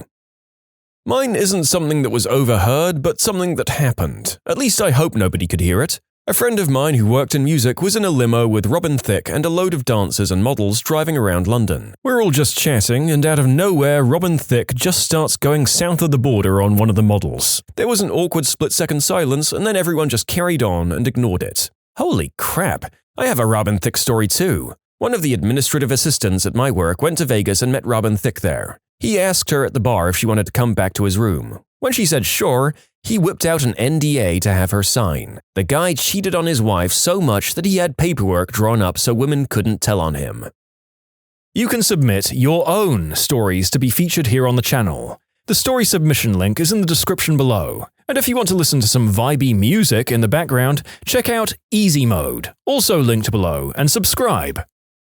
I used to drive limousine and taxi. One time I got the manager of a fairly famous Canadian band in my car asking me where to buy white snow. I had no idea where, and I told him that, so his bright idea was to find a working girl, hire her, and ask her. I told him I couldn't help him pick up working girls either. He was disappointed but understood. He had me drive down a well-known street until he saw a working girl. He asked me to pull over, got out of the taxi, paid the fare, and then immediately flagged me down as a new ride. I knew what was up, but whatever. He gets back into the car with the working girl and she tells him what house to go to for some white snow. I take them there and wait a bit. They come back out and I drive him back to the venue. Then he offers me 2 free tickets to the show, which I gladly accepted as I loved that band and I'd seen them 3 times. Alas, I was still working during the show. I gave them away to 2 friends who had never seen the band. They had a good time and I had a fun story to share with them about how I scored those tickets. Not really a shocking conversation and hardly a famous person, but it was interesting how easily and full of trust people can be about searching out and buying substances in a strange city. For the record, this was 2003. My dad was a chauffeur back when I was younger, and he told me a story of driving the director of a company down the road with the Blackpool illuminations in the company limousine. The director was standing up out of the sunroof with his arms out, waving at people as he drove past. What the people on the street didn't know is that in the back of the limo there were 2 working girls going to town on his eggplant. Out of all the answers, this is the one that made me go, "Aye, that sounds about right. Frickin' Blackpool." I have multiple people pay me handsomely to let them smoke green herb in the car. Heard a French guy yelling at his wife that $10,000 was too much to pay for 2 bracelets that she brought. Also overheard a lot of business deals with absurd amounts of money referenced, like tens of millions. I've had conversations at work where I've said just buy 2 of the gosh darn things, it's only $25K. Kinda crazy to go from that to debating if I want to keep my HBO subscription that night. My sister was in a limo once and asked the driver about his most interesting ride. The driver said that he'd picked up some models who were going to a PETA demonstration. I'd rather be bare than in fur, or whatever it was. He got to the location, they stripped down in the back of the limo, and he waited until they were done with the photo op. You know, I guess if you're going to go and bare it all for the public and be photographed to boot, why not get trashed in a luxury stretch before you get there? Drove limo at Marquette University during undergrad and grad school. Some of the students that went there were obscenely wealthy. Limos are the vans that drive drunk students anywhere on campus and a few blocks outside of campus. A couple of things I remember randomly from it. 1, a drunk guy leaving his wallet on a van and another driver calling it so me and another supervisor could take it to campus police. We picked up the wallet from the driver and opened it to get the student ID so they know who to email. There had to be a few grand in there, and when we called the kid to tell him about it, he told us we could just keep it because it was too far from his dorm to bother picking it up. Okay. 2, I picked up a couple of girls from AITA and they spent the entire ride talking about how it was ridiculous that one of the girls' parents planned on making her pay for her own apartment after graduation, and there was nothing even livable under $2,000 a month. The school is in Milwaukee, Wisconsin. 3, Mardi Gras is the name of a campus ministry trip where you use your spring break to build houses and drink in somewhere that doesn't get snow in April. One of the people on my van was getting a free night of drinks from his buddies because he paid for everyone's trips. I think it was like $1,500 per person if I recall correctly. 4, it's a free service and a frat star tried to pay me for the ride with a Ziploc baggie of white snow. I said no and he called me a legend and left $20 in the cup holder before I realized it. 5, rich kids are rich, but foreign rich kids are usually on a different level. Was talking to a guy from Spain who said his dad did something with movies over there, I don't know. He had an actual Rolex on and ended the conversation with, "So anyways, do you know where to find any crystal? Rich foreign kids are crazy." I had a Russian friend and I'd always just generally assumed he was at our university in Scotland on some kind of scholarship. He seemed to only own 1 set of clothes, was the top of the math program, and drank a lot of vodka. He did once try to sell me a submarine when he was drunk, but that happens to the best of us. He seemed to fit in until his dad showed up and they flew to Paris for lunch. This is not a limo story, but this thread reminded me of a rich guy story. My daughter played soccer for many years, and at one practice, a guy drove up in a Ferrari, got out and started talking to another of the dads on the team. After a few minutes, the guy left and another of the dads went over there and asked him who that guy was. He replied that the guy was his lawyer or something. I came to find out years later that the guy in the Ferrari was a multimillionaire and had one and only one client, that dad, and his only job was to handle the dad's charitable donations. So this guy got filthy rich donating millions of dollars of someone else's money and taking a percentage off the top. The dad, who was apparently worth several $100 million, never came across as rich at all. He wore sweats to and was at every practice and game. He drove a Camry. He'd been married to his average-looking wife for 25 years, stuff like that. Acted like a normal guy like the rest of us. One of my best friends used to drive Uber in a wealthy area of LA. He told me so many stories about drunk celebs and TikTokers in his car. Someone offered him a bag of green herb because they felt sorry for their friend throwing up in the back seat. Most people were just normal though. Some highlights: Quentin Tarantino and Trisha Paytas were baking out in his back seat when they were secretly dating. Mike Tyson is apparently very nice in person and also a giant pothead. Somebody on Gossip Girl and her friend were arguing about chicken nuggets and tried to get him to go through a Wendy's drive-thru during the lunch rush when there were already 10 cars in line. Addison Rae and one of her friends took their shoes off and left them in the car. Leo DiCaprio took more than 5 minutes to find the car. He seemed out of it and was quietly bobbing his head listening to music on his headphones. I had the distinguished privilege of working with a multimillionaire one time for a couple of days, and I was just astounded at how out of touch he was with people. One conversation, he was talking about how he hated all of the new homes they were building and liked old castles, so he was having a castle in Scotland disassembled and reassembled here in the US piece by piece. On another occasion, he asked me why I wasn't in college yet. The job was after high school and I was working as a plumber. And he gave an "oh, right," when I told him I couldn't afford to go yet and had to save up. About 25 years ago, I had a summer job at a very tony country club. 6-figure joining fee, 5-figure continuing membership dues, and that got you nothing but the privilege of paying top dollar for rounds, food, and the other services. I was a porter some of the time as we had cottages on club grounds for members to stay and make a weekend out of it. One of my duties was driving members to and from airports, usually private airports for private jets. One time I'm driving 2 guys to the airport and one of them starts complaining. Seems he and his wife are always fighting over who gets the jet every weekend and where they want to go. Well, the other one replied, "My 3rd jet is actually just gathering dust right now since my son went to college. Take it off my hands?" They shook on it right there in the van. Very relatable. None of us know what to do with our extra jets once we've paid for a new building at Harvard to get our kid in there and he finally leaves. Good sweet lord, can we please eat the rich yet? A small part of my family was Chicago Mafia. Grandpa told me a story of a family wedding in Chicago they went to in the late 60s. They were picked up at the airport by a limo with some high-ranking family members. On the way to the hotel, they were stopped about 8 times by various police officers. The officer would walk up to the driver's window. The chauffeur would reach into a money bag and pass a bill to the officer. Nothing would be said and they'd take off again. Eventually, my grandpa asked if they were being bribed. His cousin, the one in the mafia, laughed and said, "No, it's Thursday. That's when we pay our boys." So I guess that's how they did it. A traffic stop and in the open where it's not expected. So I'd imagine that chauffeur had seen some things. I used to caddy at a fairly exclusive country club in Massachusetts. It's the kind of place where no matter how rich you are, you can't buy a membership. You're either born into it or you marry a member. As a result, a lot of the members like to show off their influence by inviting guests who'd otherwise be unable to play at the club. Someone invited Mitt Romney. We were given a heads up that the governor, he wasn't a senator yet, would be coming and they wanted us to know how to act around him. We were told he wanted to be treated like anyone else, but they didn't want us to gawk. So I guess to make sure us dumb caddies weren't gawking, we were instructed to not look at or acknowledge the governor. Because this is precisely how we'd treat other people. I did get to shake his hand and chat a little bit. He was friendly, personable, way nicer than a lot of the members. I still don't like a lot of his politics, but he seemed nice enough in person. I was driving an Uber and I picked up 2 businessmen in an industrial park. They were building developers. The man who was clearly the boss spoke to me as if I were a man and I was always the driver who picked him up. Although they were clearly from the Middle East, they chose to speak English.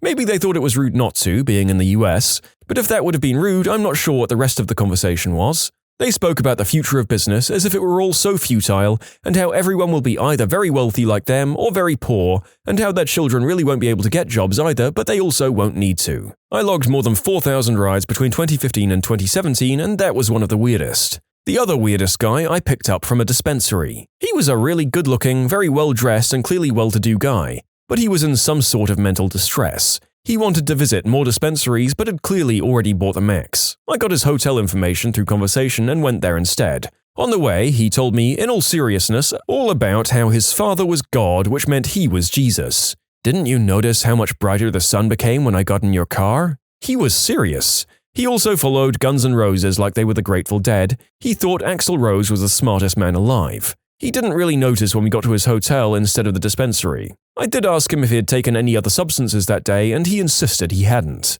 That was also one of the weirdest. Managers. What small things immediately make you not hire a person, and why?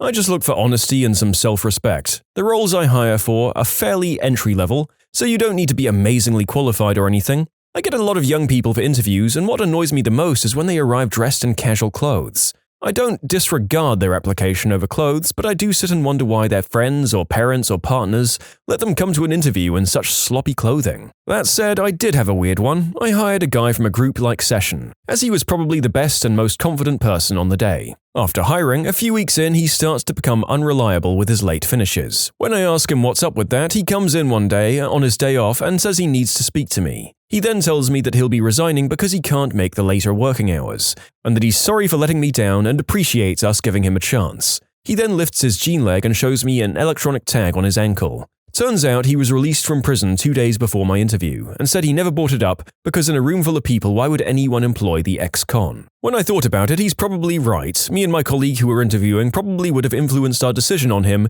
if we knew, and he said he just wanted a fair chance. So the tag prevented him from being outside his home after 7 p.m. as he was charged for supply when younger. I ended up calling the parole officer and the HMRC and eventually altering his curfew on the basis that I said he would have to be jobless if they didn't, and if you don't allow him to have a legitimate job, what are the chances of him re-offending going to be? He ended up being one of the best employees for a while. We were looking for engineers and we had this guy apply. He had a pretty sizable amount of experience to the job despite being a fresh graduate and had experiences and training in other fields related to the production industry. I asked him what position he was applying for and offered him the assistant production engineer based on his credentials alone. He looked at me with a disgusted face like I'd just insulted him. I asked him what was wrong and he replied, "Nothing really, it seems like a pretty good position, but I want something better because I can clearly see you're impressed by my resume." I took the bait and partly also due to our immediate need for engineers asked him what his preferred position would be. He immediately answered that he wanted a supervisory position like the general production manager. I asked him why he wanted such a position. His reply, "Seems like one of those jobs where I can sit in the office and play games on my phone all day without having to actually do anything." I quickly gave an excuse to end the interview right there and just told him we would call him. We didn't. Moral of the story? Never tell your potential employer you just want to sit on your butt all day and do nothing. I learned so much in some of these videos. Now I know that I shouldn't have said that in every interview in the past 5 years. You'll get there eventually, narrator. For phone and Skype interviews, don't Google every question I ask you to get the right answer. It's a dead giveaway when after every question there's 10 seconds of umming and then a textbook answer. You'd be surprised at how often this happens. I did a lot of phone interviewing of programmer candidates at my last job. There's nothing like hearing the tickety-tack of a keyboard after each question, like, "Holy crap, dude, get a quiet keyboard if you're gonna do that crap." The most fun is hearing other voices whispering in the background. I guess it at least shows the candidate is all about teamwork. When the interviewee ignores the person who asks the question and instead talks to the person they think has the most power in the room. This has happened in entry-level positions, but I also helped interview for a position that would be working at my same level, as a partner. My manager told me the decision was ultimately up to me because I knew what I was willing to work with and what was needed for the role. I had a man come in and he wouldn't look at me, didn't shake my hand, and every time I asked a question, he looked at my manager for approval. Yeah, hard pass. I don't want to work with a guy who has no respect for me. Being blazed. Don't smoke green herb before interviews. It doesn't relax you, you just look and sound weird. Talking about your broccoli and chocolate diet to improve your telekinesis. This happened to me about 15 years ago. Showing up late for an interview already puts you in the hole. Not addressing it or apologizing for it will make it complete. Turn a negative into a positive and show you have accountability. Not addressing it shows that you don't have respect for me and my time. This. I don't care if you're a little late if you're apologetic and seem embarrassed or regretful when you turn up. That shows me that even though you've met a challenge and made an error, you can be humble about it, apologize, and move forward. People that showed up to an interview in dirty sweatpants and a hoodie or whatever and had no idea what the position really was. As a pharmacy or tech assistant. It happened more than once. Oh, and one guy basically said this. "I don't know, the pay would be nice, I guess." Same guy, different gem. When I asked why he had had 7 jobs in the past 2 years, he was like, all of those guys were buttholes, man." 1. Check your grammar and punctuation over and over. Correspondence via emails should be professional too. It's not a time to use shorthand like you'd send around in text messages to friends. Bad grammar in emails usually catches my attention right away in a negative way. There was a young woman interviewing for a position with me who was very creative and extremely qualified. However, her written correspondence was so poor with me that I knew she'd do the same thing with external clients, and she didn't get the position because of this. 2. I'll usually hire someone who's coachable and has a great attitude over someone who might have more experience but doesn't get along with others. One's attitude is really a game changer, and I'm more prone to hire those with a positive outlook on life. 3. If you want an in with the company, don't always go straight to the top. Maybe reach out to a lower-level employee and learn from them and get tips. I always take a look at candidates referred to me by internal employees, no matter how high they rank in the company. 4. Be genuine and authentic. I love candidates who straight up tell me, "Look, the last few years have been really hard for me. I jumped around jobs and looking back, I realize I could have stuck them out a bit longer. But I learned from the experience and I want to do better." We're humans too. We get that life can be tough, so I appreciate people who are real and authentic. 5. And lastly, Don't be an excuse maker and go on and on about issues. This makes me think you'll do the same in our corporation. During the interview process, be open and authentic, yet to the point and matter of fact. I believe every question can and should be answered in 30 seconds or less. I'm reading this thread as a hiring manager for a more or less janitorial position, and we're so badly hurting for employees at that spot that we'll pretty much hire anyone that applies so long as they clear the background check and the substance screening. Raggedy clothes? You're hired. Don't really have the greatest answers to questions? You're hired. Can't really explain or give a reason for the stuff on the application? You're hired. You physically showed up to the interview? Hired. It's crazy that the people that interview the best, show up dressed as well as they can be in their means, and clearly want any job, are more often than not the ones that get shot down because of background. It sucks that the ones getting hired over them quit 2 weeks in because they don't like cleaning things up. Be me, the hiring manager. The first thing I do when I get a stack of applications is throw half of them in the trash. I don't want any unlucky people working here. I mean, you'd hope that they'd actually comb through resumes for relevant qualifications at a certain tier of work, but then again, I'm absolutely certain this happens regularly for entry-level jobs. The biggest one for me was always whether they were responding thoughtfully and specifically to prompts or just using vague interviewee language.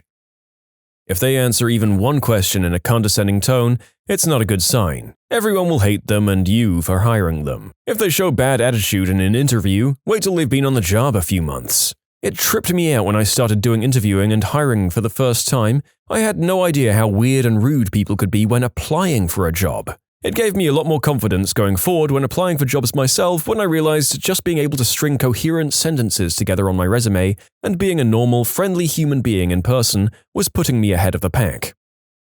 If you put it on your resume, I'm going to ask you about it, so don't add filler. How do you feel about someone having virtually no side activities? I will ask about anything in this category. In fact, I like to start with this area because it can be a good way to break the ice and put someone at ease. I don't care if there's only one, as long as it's real. This isn't a college application, but if you like it and can show enthusiasm about whatever you've put down, great, even if it's just the one thing. I'm more turned off by someone that has a laundry list of interests and apparently never sleeps. If you have something on your resume, it's fair game for me to ask you about it. If you struggle with basic questions about it, game over. Treating everyone but the hiring manager disrespectfully. I was in a management position in fast food. I didn't do the hiring, but one minor responsibility was accepting applications that people brought in and answering any initial questions. The hiring manager always listened to the other managers' initial impressions of the applicant. So many applications were thrown out of the stack without ever being considered because the applicant didn't think anyone mattered but the person that made the final decision. I even had one lady come in and basically tell us that she would definitely be hired and placed over us in management and that she planned on cleaning up our act. We had a good laugh with the hiring manager before tossing her app in the trash. A bunch of places I worked had a system where you rated resumes you were handed. Most of us used smiley faces or frowny faces. If the person was a jerk, you'd just put a sad face on it after they left. If they were nice, friendly, and professional, you'd put a smiley face on. One place used a 1 to 5 star rating. Same idea. If you, the frontline person who took the resume, would want to work with them, you'd put 5 stars on the top of the resume. If you thought they'd be awful to work at, 1 star. It really strongly influenced the decision, to the point that anyone with a sad face or 1 star got the resume thrown out before you'd even left the office. There was a guy who, when I walked into the conference room to interview him, told me to have a seat and said, "Let's talk." In the interests of clarity, no, he wasn't joking. You can submit your own stories to be featured here on the channel. The story submission link is in the description below. And if you want to listen to some vibey music in the background, check out easymode, also linked below, and subscribe. I have a small exterior remodeling company and do all of my interviews on site. If someone gets out of their vehicle and flicks their cigarette in the yard, it's pretty much over. People are trusting us as a business to come to their homes, usually when they're not there. Don't litter in their yard or in their neighborhood. For some reason, people interviewing have regularly looked at the tools we're using and talked condescendingly about them and explained they learned on another brand or style and that their way is better. Done! I'm open to discussion about tools and methods, but the interview isn't the place, and leads me to believe I'm going to have to work hard to make you use my methods on jobs. There's a difference between making sure we're on the same page and trying to prove you know more than the guy you're trying to get a job from. And it's never about the actual tools. I've done hiring for other businesses before my own. It's about showing a specific attitude. These guys might do well in the industry, but my business prides itself on bringing positive attitudes to projects for homeowners, and those guys can't help with that. I once had a guy spend the entire interview explaining to me why we were literally doing everything wrong. He was just finishing up his bachelor's degree and had no practical experience. I'm hiring because my business is successful and growing, not because I need some college kid to come in and use his vast knowledge to turn things around. I assume he thought this would show how smart he was. I'm totally open to new ideas and new gear, but you need to show me that you're someone whose opinion I should trust. For me, that trust is going to grow over months of you proving yourself, not an interview where you're implying I'm an idiot. Aha, note number 2 for the narrator, don't call interviewer moron. Okay, this is great. I'm going to be hired as a law guy or something in no time. How seriously do you take the position? I hire for an admittedly very easy job. I had a guy tell me he only wanted it because it was really easy and he wouldn't have to take it seriously. He was one of 100 applying for 6 spots. He didn't get it, and every time he interviewed for that spot after, I knew I wouldn't hire him. If you're wondering why honesty mattered so much, the job is very easy, but we work with extremely valuable equipment and a mistake can cost us hundreds. Someone who's going into the position openly not taking it seriously when 100 are going for the same spot isn't something I want, since you'll naturally take the job less seriously over time. Also, I've only interviewed him once a semester, it's totaled maybe 3. In his place, we hired awesome employees who are up for management positions. I have no regrets. I helped with interviews at a place I used to work at. When I asked one applicant if she had any questions, she wanted to know if you had to clock in and out for lunch, and about how late you had to be before you got into trouble. So, pro tip, avoid that. The interviewees I always endorsed were the ones who'd say, "That one task that everyone hates? I don't mind it. It was a hospital job and we had to do phlebotomy." Had an applicant that told me she didn't mind doing blood draws because she had a lot of experience and was really comfortable with them. I went back to the hiring manager and was like, please, hire her.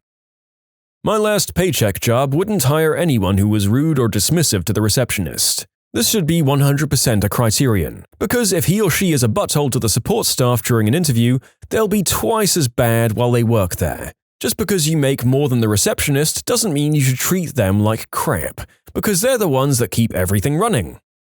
I'm not a big computer or email person. Then get the frick out and don't come back. This is an office job in 2019. Both of my parents claimed they got laid off in their mid-50s because of age discrimination, when they were both proud, not computer people. I've never understood how someone can proudly proclaim their willful ignorance. Embellishing. Job applications, like dating profiles, a little embellishment is expected to make yourself look good and most people can read between the lines. But I once had a guy, when writing down his responsibilities at his previous job, put a bunch of things like used whisk, spatula, and other kitchen utensils to circulate sauces and ingredients to bring all food to adequate cooking temperature when being prepared. It was all written like that. This guy supposedly had like 5+ years experience, and the best he could give me was a fancy way of saying he stirred stuff. I feel like if a job is going to write a long, corporately worded job post with that kind of language, they should expect that in a resume. Not saying that's what happened here, but that bothers me. Like, just say I'm going to lift a box instead of assist with handling rectangular objects. I got a text message response to a voicemail I left responding to an application saying, "Hey, I'm at the Steelers game, so I obviously don't want to talk about a job today. How's Monday looking for you? I'm available 8 a.m. to 10 a.m. I didn't even respond. I called an applicant who answered, "Who is this? The frick you want?" And I went on to further embarrass him by informing him that I wanted to talk about an application, but never mind. He proceeded to tell me I was a lying B-word and that my area code on his caller said I was in a different city and he's no idiot. Literally the neighboring area code. So the small things, I won't hire total buttholes. You don't imagine how some people just apply and then don't remember. I've had this kind of conversation at least 3 or 4 times a day. "Hi, I'm calling you from my institution's name. You sent us an application for a job." I didn't remember sending you an application. I can see you applied yesterday at 7:32 p.m. Are you still interested? No thank you. Bye. Note that at this point, they don't even know more about the job that could have potentially made them not interested anymore. When I was a hiring manager, it was quick, fluffy, and BS kind of responses to my questions that put me off. Good examples of things I did like to see. When I asked one person a detailed question, the interviewee said, "That's not a question I get too often, but it's something I want to be tactful about. If I were to think about it for a second," and then cue response. It really impressed me how they were honest and very professional about not having an immediate answer, which happens day to day in the industry I was formerly in. One last thing. If you have an objective on your resume, make sure it applies to the job at my company. I can't tell you how many times people have an objective about getting a job in an industry that doesn't even relate to my company. Remember to update this. Yep, even I knew to change my identical resume's mission statement at the very least. Come on, fellow slobs, at least put something from a copy-pasted list of different industry objectives into your resume. I cannot abide rudeness. Please, thank you, excuse me, pardon, you're welcome, a basic. Disparaging comments about other people just tell me you have no substance of your own, and I would hate working with you. Arrogance is just another way of telling me I'm going to have to manage your ego, and I can't be bothered with that crap.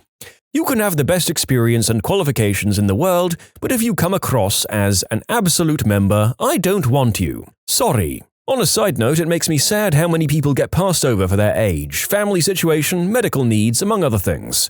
You can't outright say it legally, but it's super obvious that this happens with a generic excuse thrown in their faces. The best employees I've had come with a little baggage. Don't write them off. They tend to be super grateful, and while you can make some accommodations, flex hours for childcare, extra breaks to administer medication, can't do certain things because of a disability, they usually go above and beyond for an employer and clients that treats them right, and that attitude is really the number one thing in my book. You can teach skills and knowledge, but you can't teach that.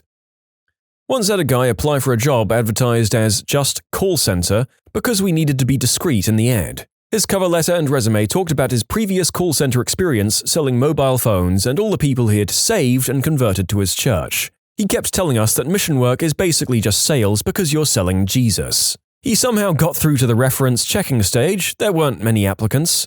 I called his employer and found out he was asked to leave after 6 months of formal performance management because he kept telling people who he called up that they could either enter into a 2-year contract for a new mobile phone or go to his church every week for 2 years to make it up to him for the lost commission. He had access to their addresses, so he would confirm their addresses and say he would meet them out front of their houses at 8 a.m. on Sunday to take them to church. After dozens of complaints and about 6 months of performance management, he still couldn't understand how that was inappropriate and creepy. The job I was recruiting for was a domestic violence crisis intervention call center to help people experiencing extreme domestic stuff to relocate. I'm so glad we didn't put him in there.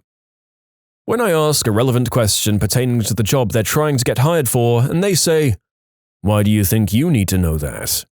Those were the exact words from the guy I was asked to interview. I'm just imagining Ron Swanson asking that question in this interview. The question I asked was about BFD, bidirectional forwarding detection, and whether he had used it in a place of a routing protocol's inherent link failure detections. It was relevant because we do it for some customers and it's kind of important that you're familiar with it. I'm amazed at how many candidates lie. Don't do that. What's the worst one you've had? A guy said he'd never been in trouble with the law. Later, I asked an unrelated question about licensing and he mentioned that he'd had a hang-up. I asked if he wanted to explain why, and he said he had a dishonorable discharge from the military due to a violent felony conviction.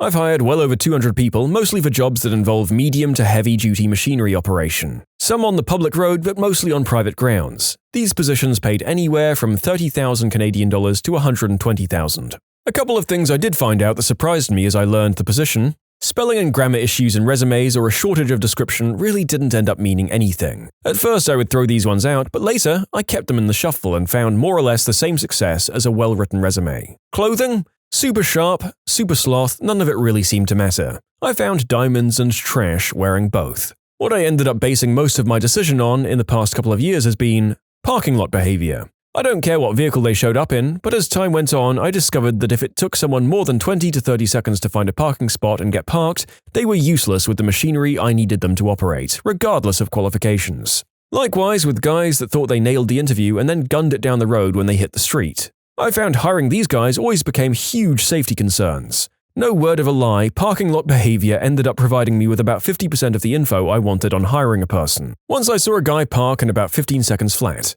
He also left the parking lot in the exact same manner he came in. Totally bombed the interview and the Homer Simpson tattoo didn't help. But the guy ended up being my train the trainer on a few pieces of equipment. If I'm going to trust you with 5,000 to 120,000 pounds of machinery, I'd better see that you can operate your own vehicle. What's the rudest question you've ever received? Had bad acne and stupid questions like, why don't you just wash your face or bathe every day? Oh, me too. I never tire of, have you tried washing more? Maybe you eat too much chocolate. Maybe you need to use more expensive products. No way, I totally didn't even think of that. I thought just, F it, I'll walk around for 15 years like a fricking pizza face, completely alienating myself from the rest of the world and being held back from jobs and doing the deed and partners while everyone else builds a fricking life for themselves because frick knows I don't want to wash twice a week. Yes, thank you. I do wash more than twice a week. Sometimes I wash on both days at the weekend. But in summer, when the hosepipe ban is on, I just go swimming in my local duck pond.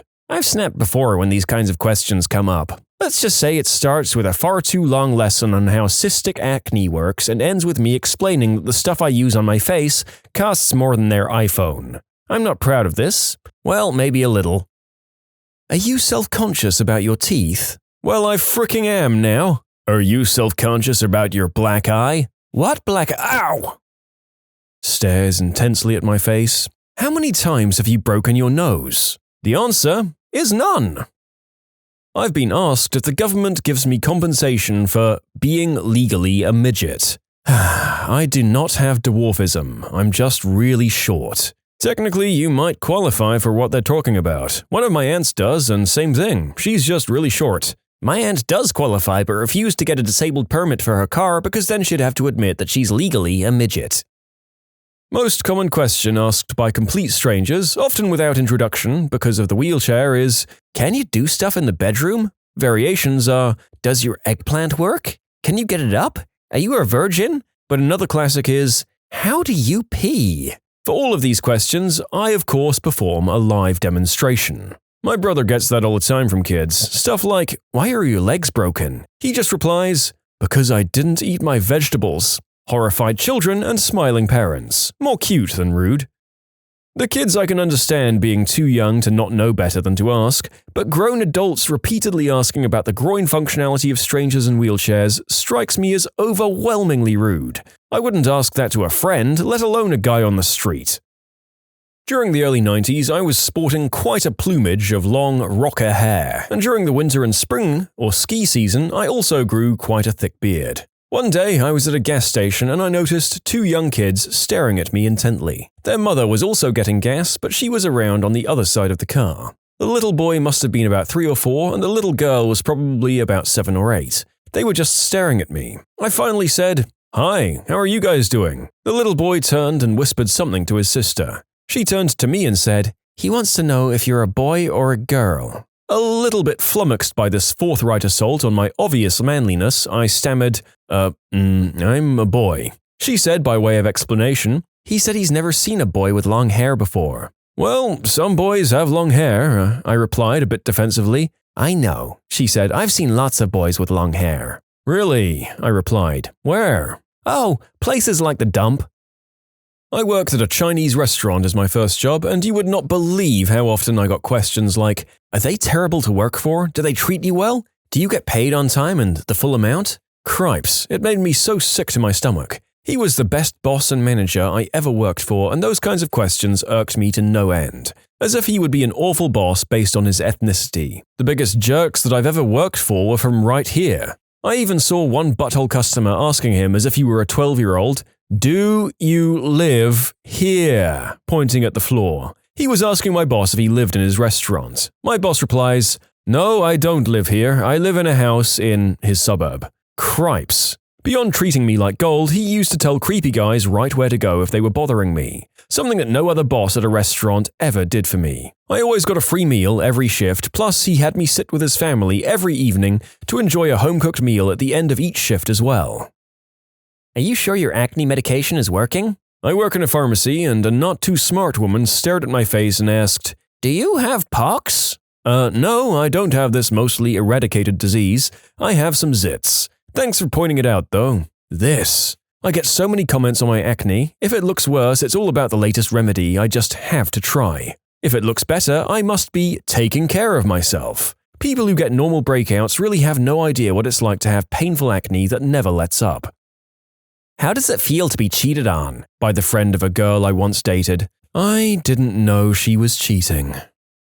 When I announced to the people of my local church that I was engaged, a woman came up and politely asked if my fiancé was overweight too. I don't think there's any way to phrase that question politely. Is your husband a big fatty fatter too, huh? Yeah, she is. Is your husband also a C-word? Why aren't you married yet? Well, Mom, I'm kind of a loser. My mum's entire family is convinced that I'm a lesbian and afraid to come out, and lately they've all been dropping these little passive-aggressive hints to make it clear that they're totally okay with it, so I should be comfortable telling them. They all get married and have babies quite young, so that's the only reason they can think of for why I haven't produced a husband and children at my advanced age. I just don't have the heart to tell them that I'm super awkward and weird and not nearly pretty enough to compensate for it. Thus, I'm the spinster cat lady. I too love my family. They're so kind-hearted and gentle and well-meaning. They're all trying their damnedest to do what they all genuinely and kind-heartedly believe is the right thing. I think it's really funny and very cute and sweet, to be honest. They're just wrong. It's simply incomprehensible to them that someone could go this long without a husband and be heterosexual. It happens, I promise. Since some people seem concerned about my romantic prospects, I'll let you know that I do all right for myself. I'm perhaps not marriage material, which is a drag sometimes because company and an active partner is extremely enjoyable. But I've never been wild about having kids, so I'm not all busted up about that at least. I do get the occasional roll in the hay from a Brazilian guy who surfs and plays guitar and has some righteous lats and sweet guns, and that's doing pretty well because he usually leaves shortly after, so I can get back to whatever I was doing before he showed up. No hearts are being broken there, it's all good. Finally decided to gain weight? I'm white and my ex-wife is black. Our kids are mixed but differ a lot in shades of darkness. My oldest son is almost as dark as her, while my younger daughter could pass for white. We were in the grocery store once, and we only had our daughter with us while my son was at preschool. My wife was at one end of the aisle with my daughter in the cart, and I was at the other end grabbing something.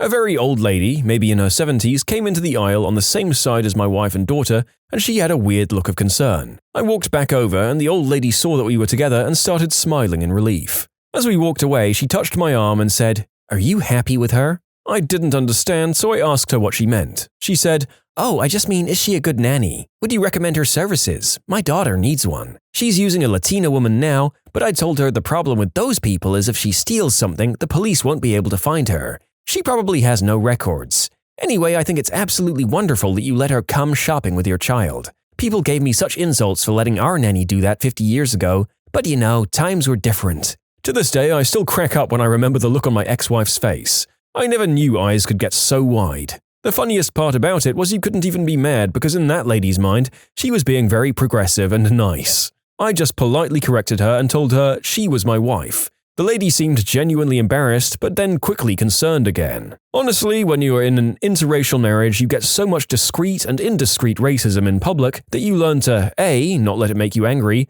and B, judge people based on their intentions. A lot of older people can express pretty racist views while having the best intentions. Sheesh. Well, at least you were able to laugh at it. It might be harder to take so well when you're the minority partner in that relationship, as a commenter here highlights. I had a client that this happened to. She was an army wife and said she quit taking her daughter out for walks on post because so many women could ask how much she was charging for babysitting. I will never forget the disgusted expression on her face and the tears in her eyes when she told me that story. "So, when's the little one coming?" says every single person you know, starting the day after you get married. It gets more intense as time goes on, and in our case, my wife had some trouble getting pregnant, which made it all the worse. I wish people better understood how hurtful this question can be when asked to a woman who may not be able to have kids. You want the question to stop? Answer with, "As soon as God quits killing them in the womb." They'll look extremely uncomfortable and never ask again. Unless they're my uncle, and then they'll laugh uproariously and ask every time they see you. I actually said something like this to someone. They knew we were having issues but still thought it was okay to jokingly ask when we were going to have a baby. I replied, "When my body stops killing them." Cue awkward silence. While working front desk at a hotel. To note, I'm female. Me? "Hello, how can I help you?" Guy? "Is there a male on duty?" "No, I'm sorry, I'm the only one on duty at the moment." "Oh, well, I was looking to ask for some verbal directions, but if you're the only one here, do you know how to use Google? They have this thing called Maps." He actually spells out the word maps. "I can direct you how to use it, right?" Seriously, has every woman you've ever met been mentally impaired? I was in disbelief. I worked in an IT call center for dial-up customers. We mostly had older Bible Belt users. I got a guy on the phone. "Can I speak with a man?" "I assure you I'm very competent, etc., etc." "Don't use those big words on me and make me feel dumb. Get a man on the phone." So I transferred to the guy in the cube next to me, and then I heard my coworker say, "Yes, sir, I'm a man of color, as you put it. No, sir, there are no white men working at the moment. Would you like to try back later?" You can submit your own stories to be featured here on the channel. The story submission link is in the description below. And if you want to listen to some vibey music in the background, check out easymode, also linked below, and subscribe. How did you get invited? I don't know, maybe that one's just poorly phrased. How do you know the host? They could be looking for a common thread to start a conversation on. It seems likely. At my first adult party, read actual food, parents, no fireball, I was talking to a nice woman and I meant to ask her something like, "Sorry, what's your name again?" What I said was, "Who are you?" After chatting for 15 minutes. I must have seemed like a jerk. How can you be Hispanic and Jewish? This was asked to me by a coworker while I was interning, at age 19. So, are you legally a dwarf? Have you noticed how much weight you've gained? My friend's B-word of a stepmother while she was giving me a haircut. Ironically, I'd lost 20 pounds from the last time I saw her. One time I was walking to Walgreens when a woman approached me and asked if I could spare any change. I had like 50 cents in my pocket and I was in a good mood, so I decided to give it to her. I put the change in her hand and she stared at it for a few seconds, then looked up at me and says, "Is that it?" I couldn't believe she'd asked me that. Sure, it wasn't much, but I didn't have to give her anything. I said, "Yeah, that's all I have," and she scoffed and walked away. I saw her a few times after that, and after the way she had acted, I always turned her away. I came out of a store and a homeless woman asked me for change and I said I didn't have any, but I did have an extra protein bar if she wanted it. She responded with, "Ew, don't you have anything better?" Apparently, beggars can be choosers. So, does she not put out, or is she just one of those women's lib types? I was calling about a job and I had to go through a manager before I got to the main hiring person. The manager was a nice guy, we talked for a bit and he told me he'd pass me on. The hiring person picks up and we start talking. He sounded a little old school douchey, but whatever, then he gets to the personal life. "Just so you know, this is a very family-oriented place. All of us have families and we consider it a very important thing." "Oh, that's good to hear. I'm actually engaged. We've been together for about 4 years. "Oh, that's great. Got any kids maybe on the way?" "Well, no, not yet. I was 21 at the time." "Oh, is she not putting out or is she just one of those women's lib types?" I knew then what a blue screen of death felt like because I could literally not process what he had said. For at least a minute. He asked if I was still there, and I lost my mind. I'd been job hunting for months, been told all sorts of horrible things, been ignored, treated like crap and just had enough of it at that point. I unloaded on him and called the boss. He was also very nice. I told him that I'd had an issue with one of his managers. Without saying anything else, I heard on the other end, "God damn it, Jeff." Jeff was in fact the hiring manager I'd talked to. Why have you been hanging around me and my friends? Mean grade school memories. Are you Chinese or Japanese? I'm neither, by the way. I was asked if I'd been the victim of the unspeakable act when someone found out I was gay. I didn't realize how many wild assumptions I was dodging by being cis, although apparently even if you're just a non-conventional person you can draw them, as the following comment details. I had quite the opposite. My family members asked me, "Why didn't you tell us you're gay? We all knew it anyway." I'm not gay. In fact, I just got out of a long-term relationship when they asked me that.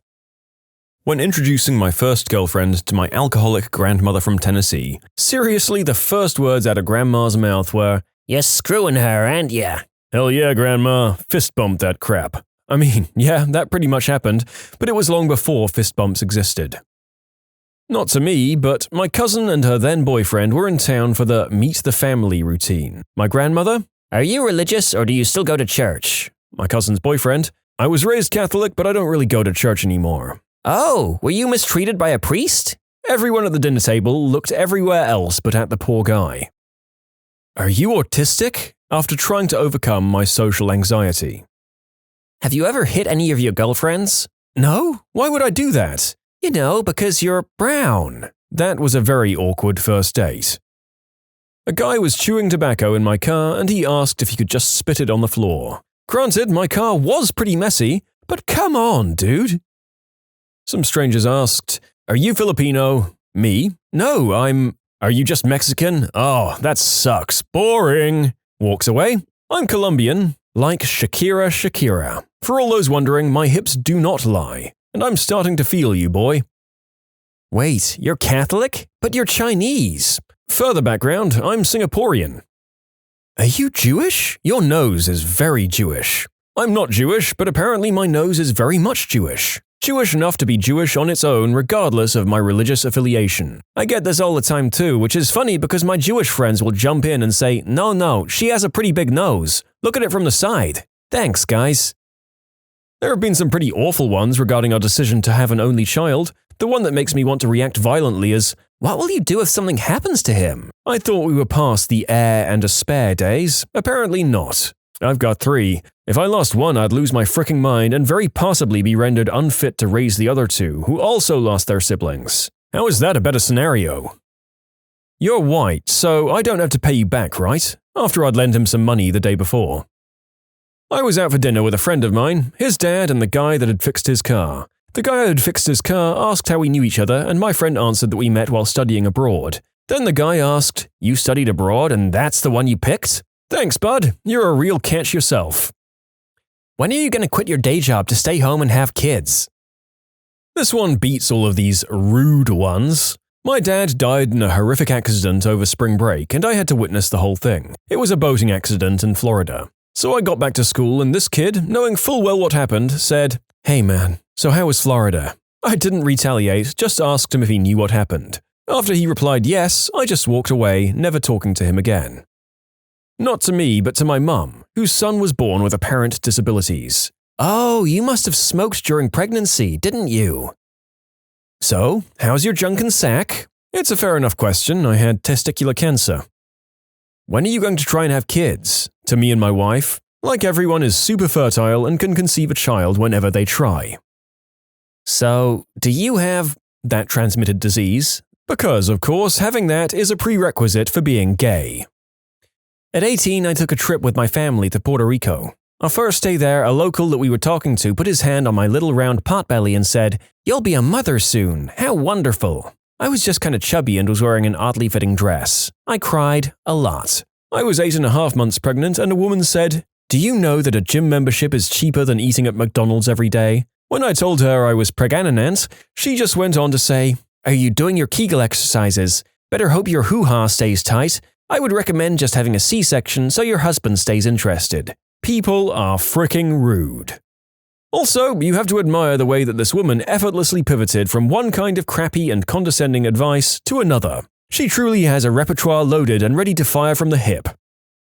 Did your dad want a boy? I'm a lady. My first name is a very traditional masculine name, Jack. I was not named after my father, but rather 2 other ladies in my family. One named herself, paternal great-great-aunt, whose given name was Oda. She didn't care for it, and the other was named after her father when he died of Spanish influenza right before she was born, great-grandmother. I go by my middle name, which is infinitely more feminine, if still unisex. My name is a source of pride for my family, it's unique and was carried by 2 beautiful women right before my parents thought that I was special enough to have it too. To get to the point, I get asked that question every time a stranger finds out my name, no matter if I'm picking up a prescription, getting my driver's license renewed, or getting fingerprinted for work. I hear it at least twice a month. It's none of your business whether my dad wanted a son or was happy with the daughter he got, but thanks for reminding me that I'll never live up to his standards because I don't have a male member. Thanks for reminding me that our family name will die because I'm a girl. Yes, he bloody wanted a boy, you moron, but that's not why my name is masculine.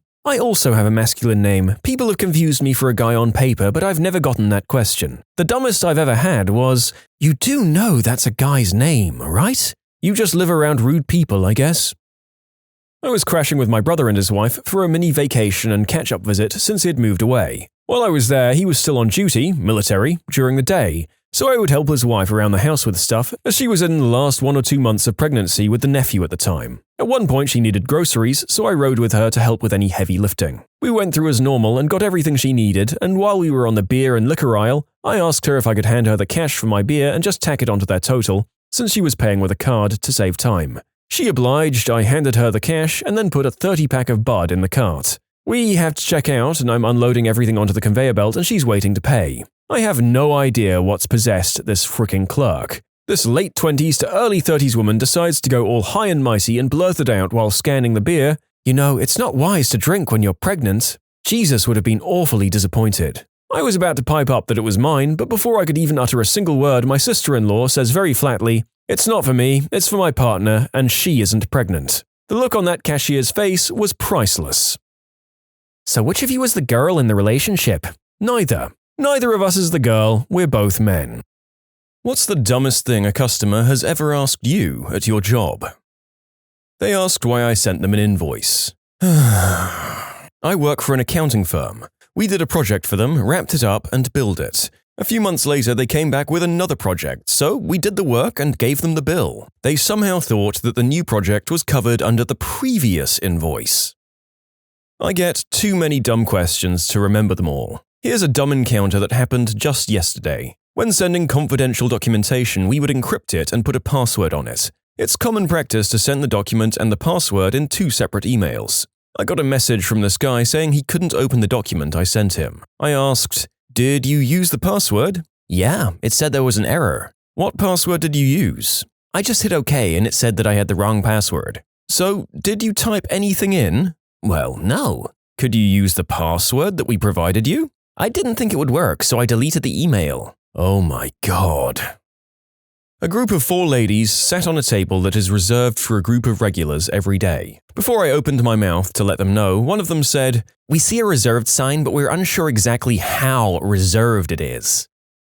Working in the back of an ambulance on a patient with a serious need of nitroglycerin to lower their blood pressure. "Okay, sir, before I give you this medication, I need to triple check that you haven't taken any ED medication in the last 72 hours, and I rattled off all the variations. If you've taken it and I give you this nitroglycerin, your blood pressure could drop dangerously low.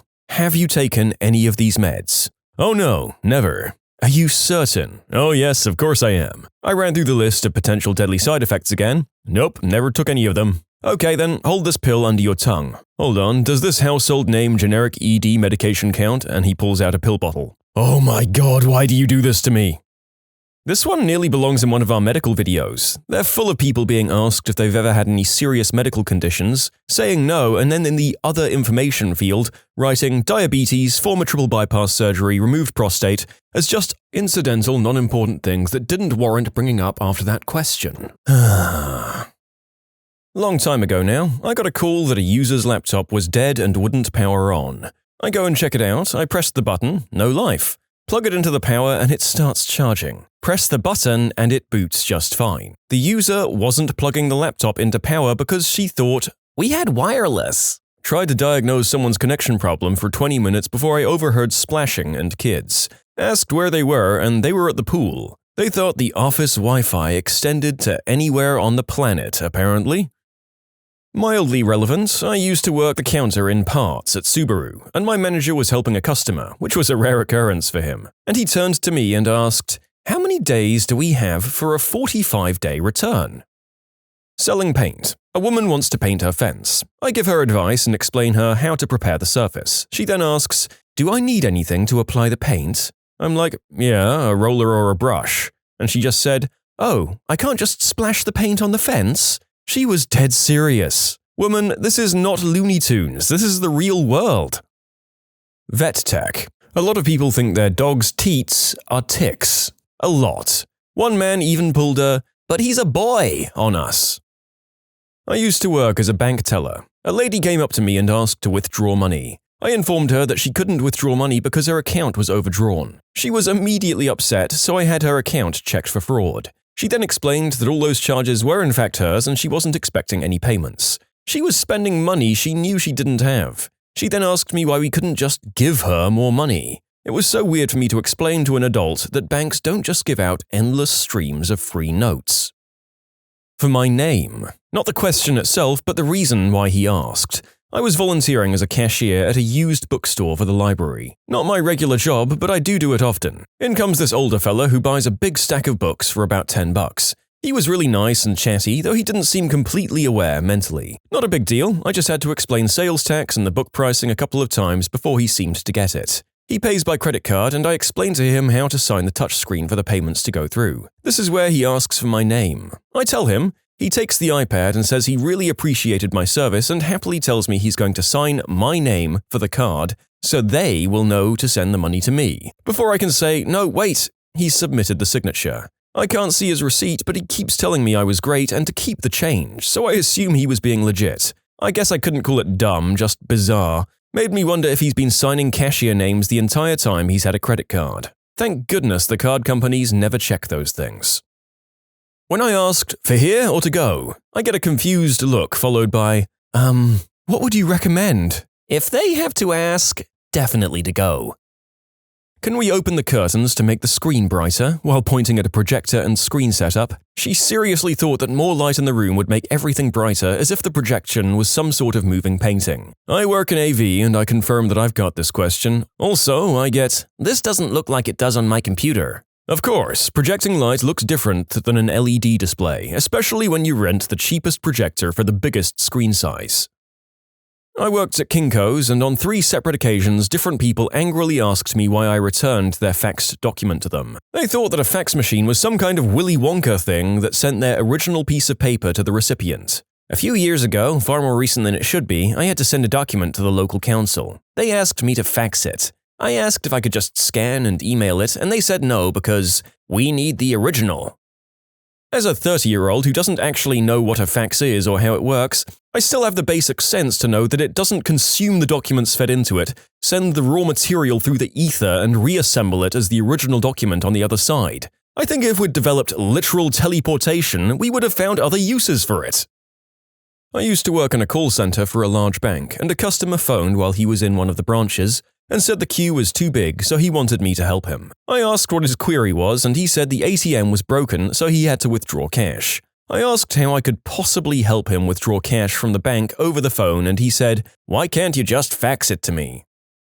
Renovating a major hospital when the owner changes their mind again and wants to change the plan after we've started construction. You guys can take care of that, right? With no extra cost? Oh, and the end date won't change, will it? We sure as frick can't, Steve, and it sure as frick will. Those changes are going to cost another $100,000, and now we need to go and buy completely different materials and figure out what the frick you're talking about. The schedule is effed now. This is why construction never ends on the first given end date. I love arguing over change orders. It's seriously my favorite part of the job. You've signed a contract for a Chevy and now you want a Cadillac? Frick you, pay me. Library. Once I checked out several books to a woman and told her the return date. She looked at her friend, then back at me and said, shocked, "You mean I have to bring the books back?" Similar but opposite, at a bookstore I worked at, we changed our return policy from 1 month to 14 days. And so many customers angrily shouted that they couldn't possibly finish a book that fast. We calmly told them, that's the point. We aren't the library. When you buy a book, it's to keep. People buy books, read them, and return them? What the frick? Go to the library, you goddamn jerks. I used to work in computer sales and repairs. Had a customer come up who was maybe 23 years old, saying she couldn't get her laptop to open something. So I took it and opened it and casually asked, "What is it that you can't get open?" She looks at me, shocked, as I open the laptop screen and tells me, "I have been trying for hours to get it to open. How did you do that?" I looked at her, not knowing how to respond, and close it and open it again. She takes it and walks out saying thank you. I took a long look at my computer I was working on and decided that this was the moment that made me quit the job. In short, this woman just didn't know how to physically open her laptop, but she couldn't explain that to me. Worked at a coffee shop where we sell 2 sizes, small and large. I was working the register, ringing up a girl. I asked her what kind of coffee she got, which went fine, but when I asked small or large, she responded with a suspicious, "Why do you need to know? Are you fricking kidding me? Because one is a larger quantity than the other and you pay for that extra amount." When I told her as much, she scoffed and grudgingly told me, "Like, do you think I'm tricking you?" I had another lady at a different coffee shop who was very upset that her Starbucks gift card was not valid, despite the fact that we were very much not a Starbucks. There are more. Working in customer service for 10 years will do that. I work in pharma, as in pharmaceutical company, not a pharmacy, and someone called yelling at me to stop selling her son green herb. I think she thought that somehow we were tied up in the manufacture of illicit substances simply because we made medical ones. I worked at a Mongolian restaurant that served white rice. A guest honestly didn't know what rice was when I offered him some. I had to explain it as those little white things. After 10 seconds of me trying to figure out if he was just messing with me, he looked at me still confused and I just said, never mind. Someone once asked me, "Why are you guys making it so difficult to find a car parking spot this time of year?" It was Christmas time and I was a casual working in a tiny store in a huge shopping center. I didn't even know what to say. How about, "Because we hate you. In fact, we're going to frame you for murder." You can submit your own stories to be featured here on the channel. The story submission link is in the description below. And if you want to listen to some vibey music in the background, check out easymode, also linked below, and subscribe. I work at an Italian restaurant and this guy was looking at ordering a salad. When I asked what dressing he wanted, he kept going back to the pasta sauces and saying, "Sugo, that would be good on a salad, wouldn't it? I'll get that." And I tried to explain, "Sir, those are for pastas, you got the Mediterranean salad." And he responded, "You're right, maybe carbonara, another pasta sauce." I don't get what he wasn't understanding. He seemed like a normal smart dude, but he just couldn't comprehend the differences between dressings and sauces. Reminds me of a lady who assumed everything on the menu was some kind of omelet. "I'll take the skirt steak omelet." That's actually just a skirt steak. Perhaps I could substitute the French fries for eggs for you. "Oh, it's not an omelet? How about this Greek salad omelet?" "Ma'am, that's just the Greek salad. The egg dishes are on this side of the menu, and the ones that are omelets say omelet in the description." Eventually, she picked an omelet that she ended up really liking, but another guy at her table sent back his croque monsieur because he thought it would be an omelet. I don't know what made them think we were an omelet restaurant or something. I mean, in these customers' defenses, I've heard of otherwise intelligent people who by some weird quirk of neurodysfunction just seem completely incapable of reading menus. I will say I've never had two in any of my restaurants at the same time, though. Library clerk here. "Do you have a phone number for celebrity phone numbers?" "No, sir. No, we don't." I worked at Old Navy and an elderly lady walked in and asked where the boats were. She had never been inside an Old Navy and assumed it was some kind of boating store. Someone once effectively told me they were allergic to air. I used to work in an optician's where we'd carry out pressure tests, a few puffs of air onto the surface of your eye, where quite literally the machine just blows your eye with, air. The customer was adamant that she was allergic to it, couldn't have it done, and in fact accused me of not knowing what I was talking about. This one was just 2 hours ago. One of my users came today with an iPad. When I asked what the problem was, she just said that when she holds the power button and home button down for 10 seconds, the tablet shuts off and takes a minute to restart. That was her whole problem, that if she holds the power button, it turns off. She called it the fricking power button. She was trying to reboot it because it was acting weird, and then got startled when it did. I used to work at a fine jewelry kiosk in a mall. Our jewelry included items like gold bracelets and necklaces, bonded with sterling silver rings with cubic zirconia gems, gold engagement rings with diamond chips clustered together, rather than one large diamond, etc. I had a lot of regulars, and this one woman would come in often and ask of every item she was interested in, "Is this real?" I explained what bonded means and how we don't sell diamond rings for $25, but the rings were indeed certified sterling silver with synthetic gems. I gave her information like this over and over again, day after day, and she would follow up every explanation with, "Okay, but is it real?" I used to work at a grocery store deli. My co-workers for some reason got more stupid questions than anyone else. We'd swap stories every shift, but one went a little like this. "Hi, what can I get you?" "The 8-piece chicken." How many pieces are in it?" How many pieces are in the 8-piece chicken?" There are 8 pieces in the 8-piece chicken." "Okay, I'll have that, please." To be fair, the lady was awfully polite, but how many pieces are in the 8-piece chicken is still a stupid question. A few people suggested maybe she meant how many of each piece. No, she meant how many pieces are in the 8-piece chicken. I said 8, packaged it up, and she went away happy as a clam. "Can I have chicken medium rare?" No, you cannot. I once had the exact same thing happen. The girl, "Can I have the steak medium rare, please?" Guy, "I would like the chicken medium rare as well." "I can't do that, sir, it's salmonella." Then she had to explain to him why you can't eat chicken medium rare. When my brother was 15 and working at Woolworth's supermarket, a woman asked him the quantities of paracetamol she could administer to the kids. He said, "The only advice I can give you is to not take medical advice from a 15-year-old. She just stormed off like he was rude. Being a good bloke, he got me a job there too. I had this bogan come up and we had this lovely interaction. They said, 'You got any more of that purple crap?' I'm sorry? You know, purple. I gave her a blank, shocked stare. She said, you're frickin' useless. I work in a bank. Actually, not even a bank, it's an advice center, so no cash or anything like that, not that anyone reads the signs on the way in. I had a pair of women come in, and one says that the other is visiting from France and needs to check how much is in her account, and can I tell her? I ask if she's a customer of this bank, thinking maybe she's a student learning English and has set up an account, because that's quite common. But no, she wanted me to tell her the balance in her French bank account. Work at a zoo, and one year they did a big TV advert to highlight Night Zoo, since we're open until 9 p.m. during summer. At around noon, a woman asked me where was the night zoo. I said, here, but in 6 hours. Working as a flight attendant, London to Miami, in business class. Mum with 1 toddler and 1 5-year-old boards and immediately spots me and asks, where's the crash? I'd like to clarify, my airline does not and has never offered a childcare on board. She was adamant that we should and continued to palm her children off on the crew for the rest of the flight. Luckily, the kids were fairly quiet. Sounds like this woman was successful in her quest to escape the most basic requirements of parenthood. I wonder how trashed she got on the complimentary drinks. I won't go into my job, but I'm routinely asked what 80% or 85% of £100,000 is. I work at an independent pet store. We sell mostly dog supplies, but there's a small section of cat toys and catnip, etc. A newer, pretty gimmicky item we brought in is a line of catnip that's packaged to look like medical green herb. Now, the people know these are catnip products, but I've had multiple people ask, after puzzling over the pack of raw, paper-rolled catnip doobies, but how does the cat smoke it? Or, how can they even hold a lighter? They've got paws! I never do quite know how to reply besides muddled laughter.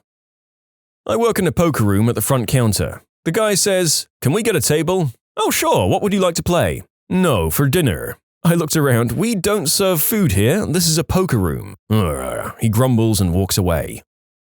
I worked at Wendy's through high school and part of college. One day a man in his 50s wearing a bright magenta suit walks in and ordered a burger. I asked him, "Do you want a combo or just the sandwich?" And he asked, "What's a combo?" I explained to him that it's a sandwich with fries and a drink, but somehow he didn't understand it. He looked at me blankly and asked, "I want fries and a drink, but what is the combo?" We went back and forth like this for 5 minutes. I don't even remember if he ever got what a combo was or if he ended up getting it. I do remember, however, that I saw him 2 weeks later in a different city at my other job training political canvassers. He was wearing the same magenta suit. I was in such shock that I just stared at him, saying nothing and thinking, it's the combo guy.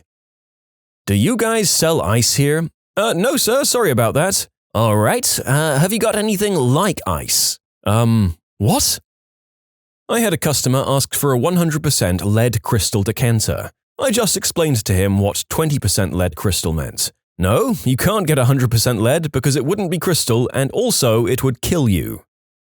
Worked at a small fine dining steakhouse in high school. The restaurant closed at 10 p.m. and one day a table decided to take their sweet time with everything. So it was now 12:30 a.m. and I still had homework to finish and school the next day. One jerk at the table asks, "Man, I bet you really want us to get out of here, don't ya?" Yeah, no crap, but I couldn't tell him that I did. I told him, well, while I have school in 6 hours, providing good service means treating every customer as if they're your first one of the night. I shot myself in the foot right there. They didn't leave until almost 2 a.m. and I was late to school the next day. People don't believe that I'm a sushi delivery guy because I'm white. My dad was a park ranger. Rest in peace, Pops. He had many hilarious stories. The best was when he was just starting out at the Grand Canyon. He hadn't learned the finer points of customer service nor the depths of people's stupidity yet. A visitor made a comment on a ranger-led tour of the rim that the Grand Canyon must have made a tremendous noise when it popped open. Dad said, "Yeah, imagine the noise it'll make when it slams shut." The visitor was not amused. Worked at Best Buy, and the 2 dumbest ones were these. Where are your heavy-duty TVs at?" "Oh, is it going into business?" thinking he means it'll be on at all times, like in a bar.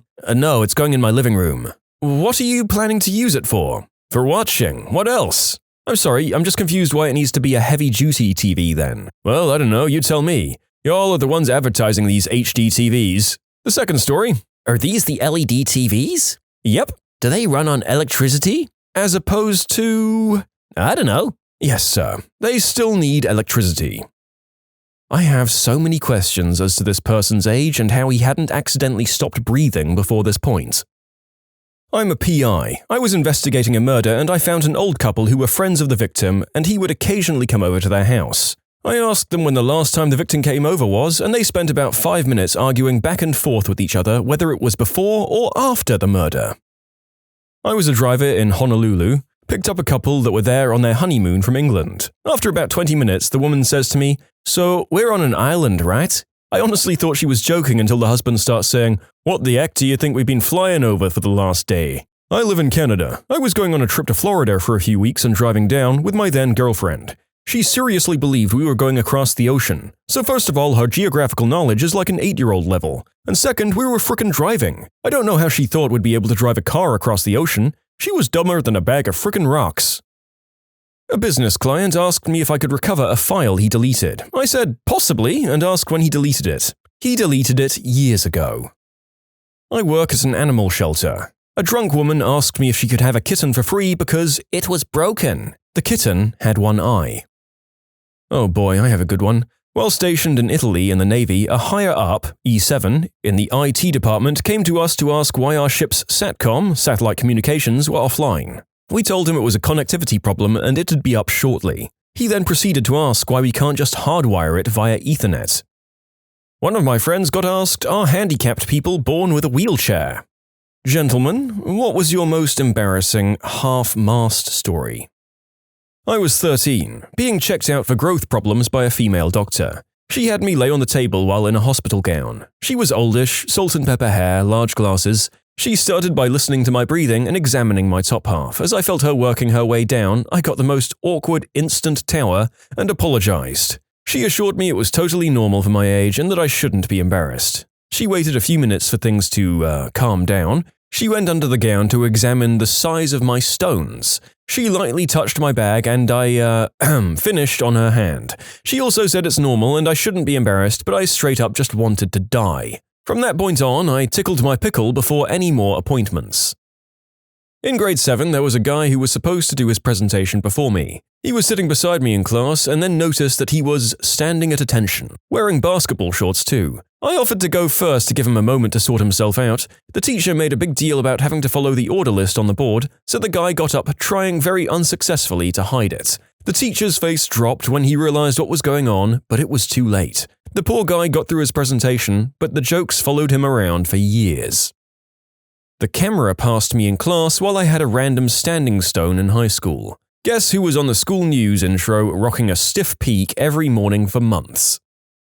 I was on the swim team in middle school. The team was co-ed and during practice I was standing above my crush on the diving block while she was in the pool. We were chatting a bit. She had just finished her laps and was about to dive in. I guess her swimsuit had gotten tight as she swam, so she went to pull out the top of her suit in order to loosen it. From my perspective, above her, I essentially got a quick glance of her entire chest. At 13 years old, this would have been great, except she certainly noticed that I noticed. I wanted to believe that I was coy, but I really doubt it. To make matters worse, I was wearing a tight bathing suit myself. We probably just stared at each other for the longest 5 seconds of my life before I heard the coach call for me to dive into the pool and finish my laps. Needless to say, I had a bit of extra drag for my first 100-meter freestyle. The worst part was I was definitely supposed to switch to the backstroke after the first 50 yards. But my crush was still in the lane and I kind of made an executive decision not to flip over directly in front of her. I was embarrassed enough with a rudder, I definitely didn't need a sail. Generous metaphor. I feel like you could have played the Jaws music if you had decided to do the backstroke, but I can understand you not wanting to give your school that opportunity for lifelong mockery. When I was a freshman in high school, I had an Adidas windbreaker and had a raised monument. Unfortunately, my name was called next to go up in front of the class for my presentation. So real quickly, I tried the old tuck the boy up under your boxer's pants waistline seam so it's not making a tent trick. While I was giving the presentation, I used a hand movement to show something up high, which lifted my shirt up enough to where my member's tip was showing like a turtle head sticking out of a shell. The collective gasp and laughs of the room was all I needed to know that most of the class just saw my manhood. I had a friend in high school that got one and was called to the front of the class. He was wild and just announced that he was pitching a tent and couldn't stand up. Everyone laughed with him instead of at him. I had a huge crush on this chick beside me in high school my freshman year. Out of nowhere, I popped one, and wouldn't you know it, my teacher said, "Okay, I just finished grading your test and I'm going to call you up one by one to see your test scores." And I'll be darned, I was the second. Thankfully, I was in the first row, but I still had a rock-hard eggplant. So as I got up, I acted like there was something on my shoe I was trying to get off, and I made it to her desk. I then leaned on her desk and said, okay, and then as I walked back, I acted like there was still something on my shoe and sat down. Hey guys, let's walk like gorillas. Happened on my first official date. We were about to get up from our table at the restaurant, and old Johnny decides to come on out of nowhere. Told her I had to reply to an important work email even though I was 15 and she knew I didn't have a job, nor was I in the process of applying to one. I just started dating this girl. We were super compatible in so many different ways. When the time finally came to do the deed, I couldn't get an ounce of blood to flow to my little buddy. Bless her heart, she tried and I pushed rope a couple of times, but never got remotely close to being solid.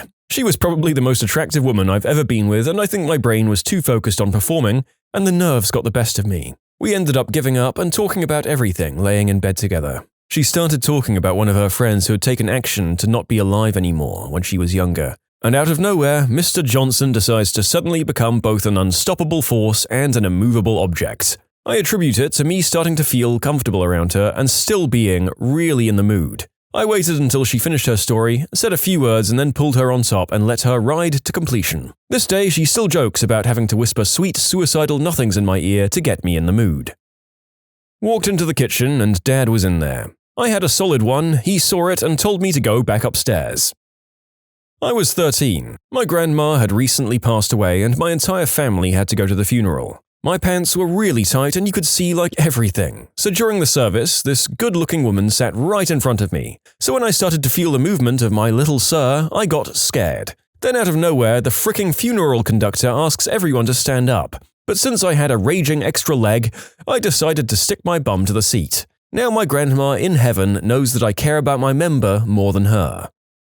It was my sophomore year in high school. Me and a classmate, a girl, were going to do a presentation on plants for our biology class. The teacher gave us a couple of minutes to reflect on what we were going to do. He let us move around the class and sit across from each other on a table. Me and her were sitting across and she puts her legs on top of mine. She was short, kind of imagine someone putting their feet on a table while sitting. This was during the first days of May, so it was warm and everyone had summer clothing. We were both wearing shorts and she had sandals on too, so I was feeling her bare skin. I didn't necessarily have a crush on her, but I thought she was kind of hot. As she starts moving her feet around, my legs, like playing but not intentionally trying to be seductive, it happens. Thank God she didn't feel it because it was there and her feet were dangerously close to my downstairs area. The teacher called us to present, but I asked for another 3 minutes, saying we weren't ready, for obvious reasons. I did get rid of it before I presented. I wanted to tell her, but I feel like she might think it's creepy, which it probably is.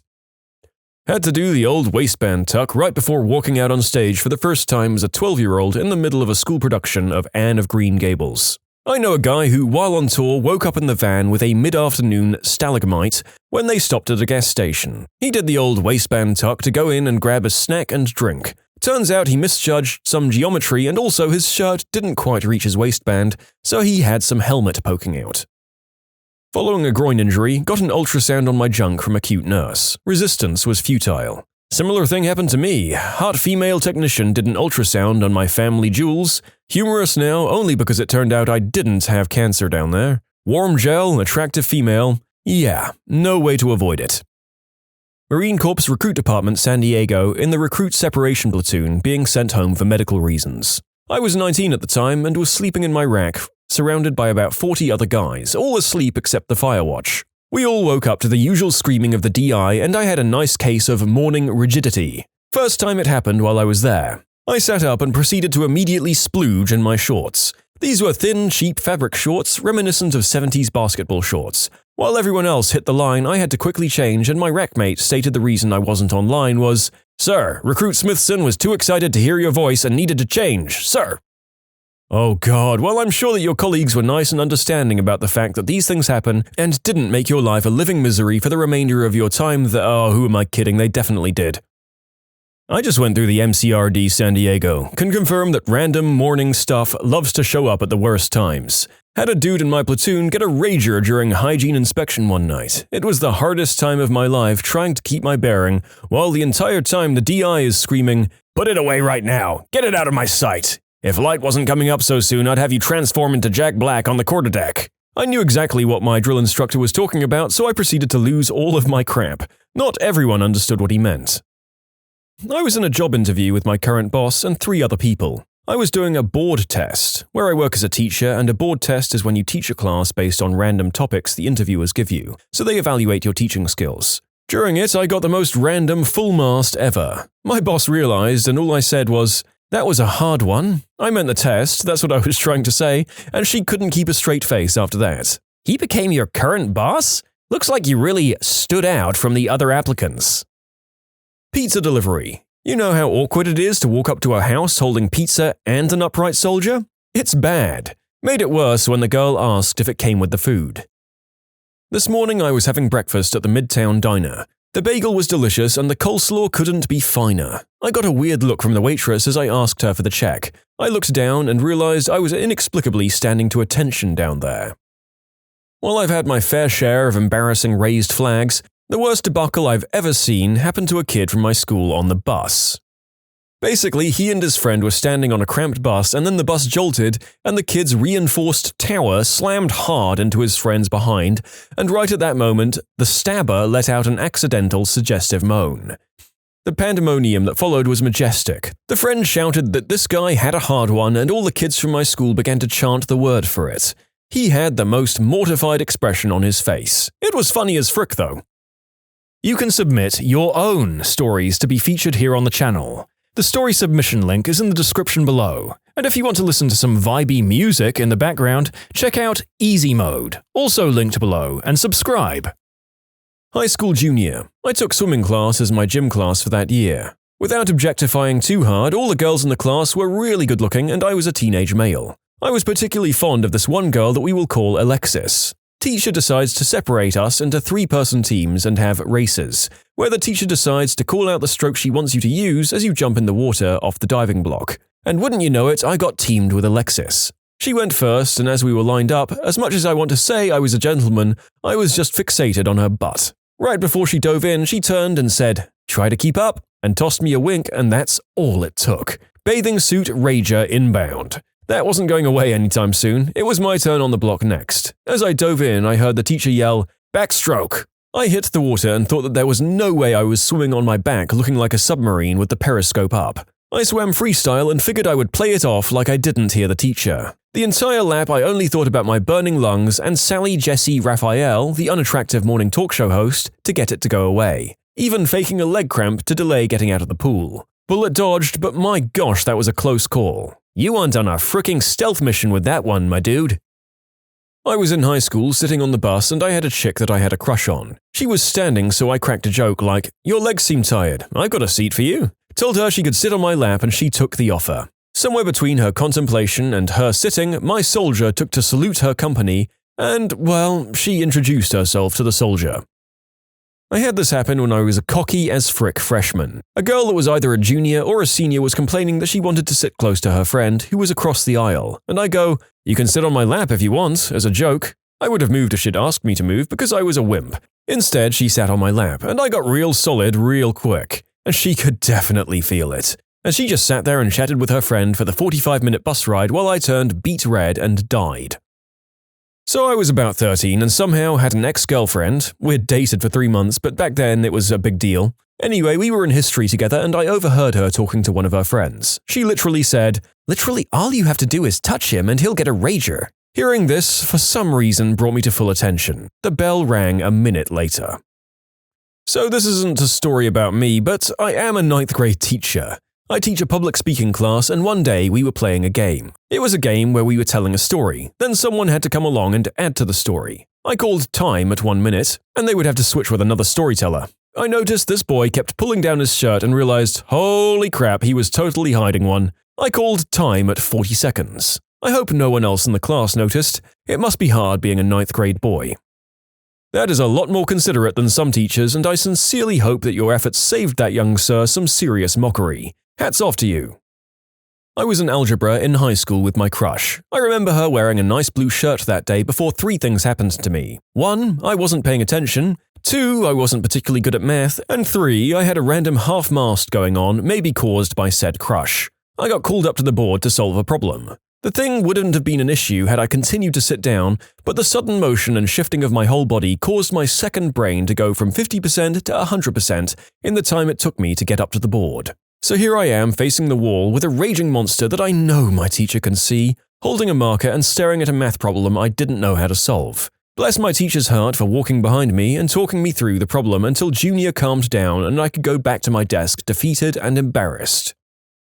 Not me, thankfully, and I'm not even sure if the kid was embarrassed or if he just had world-class poker face, but here we go. I was in computer class in high school, and one week we had to do presentations in front of the class. The teacher did have a podium up front near his desk, but it was back and off to the side a little bit, so no one really used it. The teacher called one student up at a time, they did their speeches and then sat back down. Everything was fine until he got to Carl. Carl was one of those kids that was never really outright dirty, but he was always a bit greasy, with clothes that were left unwashed for a day or two too long. He also had a fondness for wearing his clothes from gym class for the rest of the day. When the teacher called on him, Carl stood right up from his desk and began marching to the front, with a tree trunk jutting proudly from his groin, in sweatpants, without even trying to hide it. The teacher saw it early and stopped him on the way up. "Hey, do you want to actually wait for a minute? I'll get another student to give their presentation." Carl just looked at him like, "Why would I need to do that?" and answered with a nonchalant "no," and continued his trek to the front of the classroom. After digging yourself a hole like that, most people would just cut their losses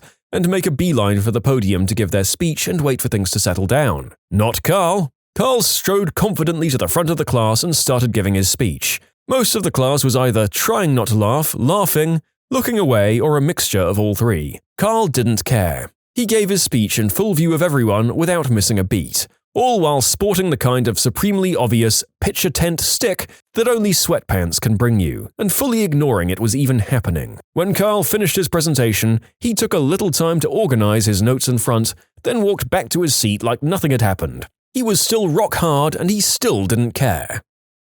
Almost every Sunday in church from ages 12 to 18. Ugh, thin slacks and a bored mind free to wander.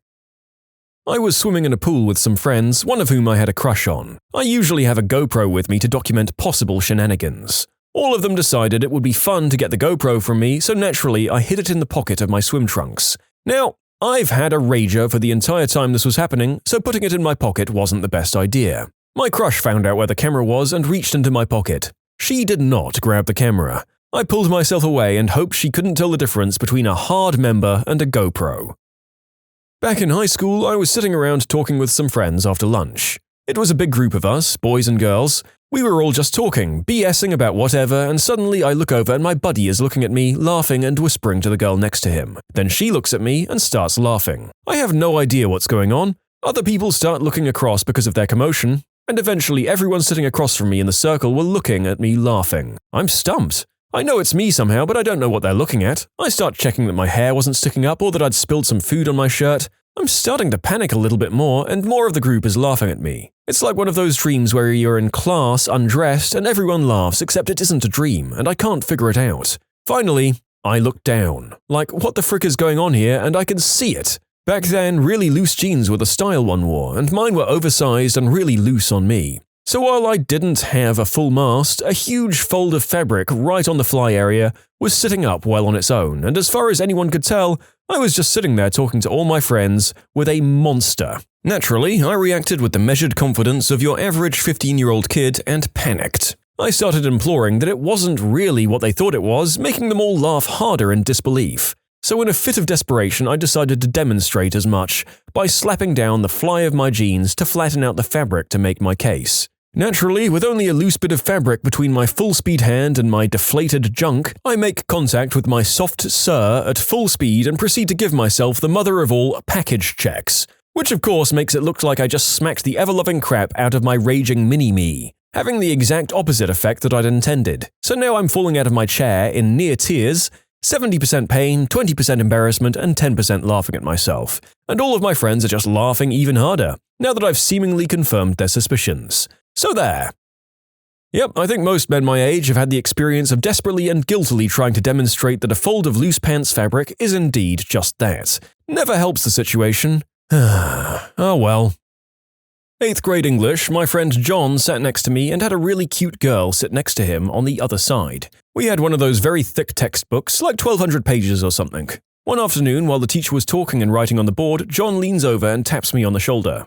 "Hey, watch this." He had that particular smile that told me I was going to regret whatever happened next. He closes his textbook, slides the text onto his lap, checks the teacher one more time, and leans over to tap Steph on the shoulder. "Hey Steph, check this out. Push-ups." Steph looks over and utters an "Oh my god." She then leans over for a closer look and goes, "How are you doing that? Is that with your legs?" At this point, John's face turns positively evil, and he utters those words we all wish we could say. "That's not my leg." Needless to say, Steph turned bright red, as did I. John cracked up out loud, drawing the teacher's attention, and the rest of the class was spent explaining what happened every time the teacher turned his back.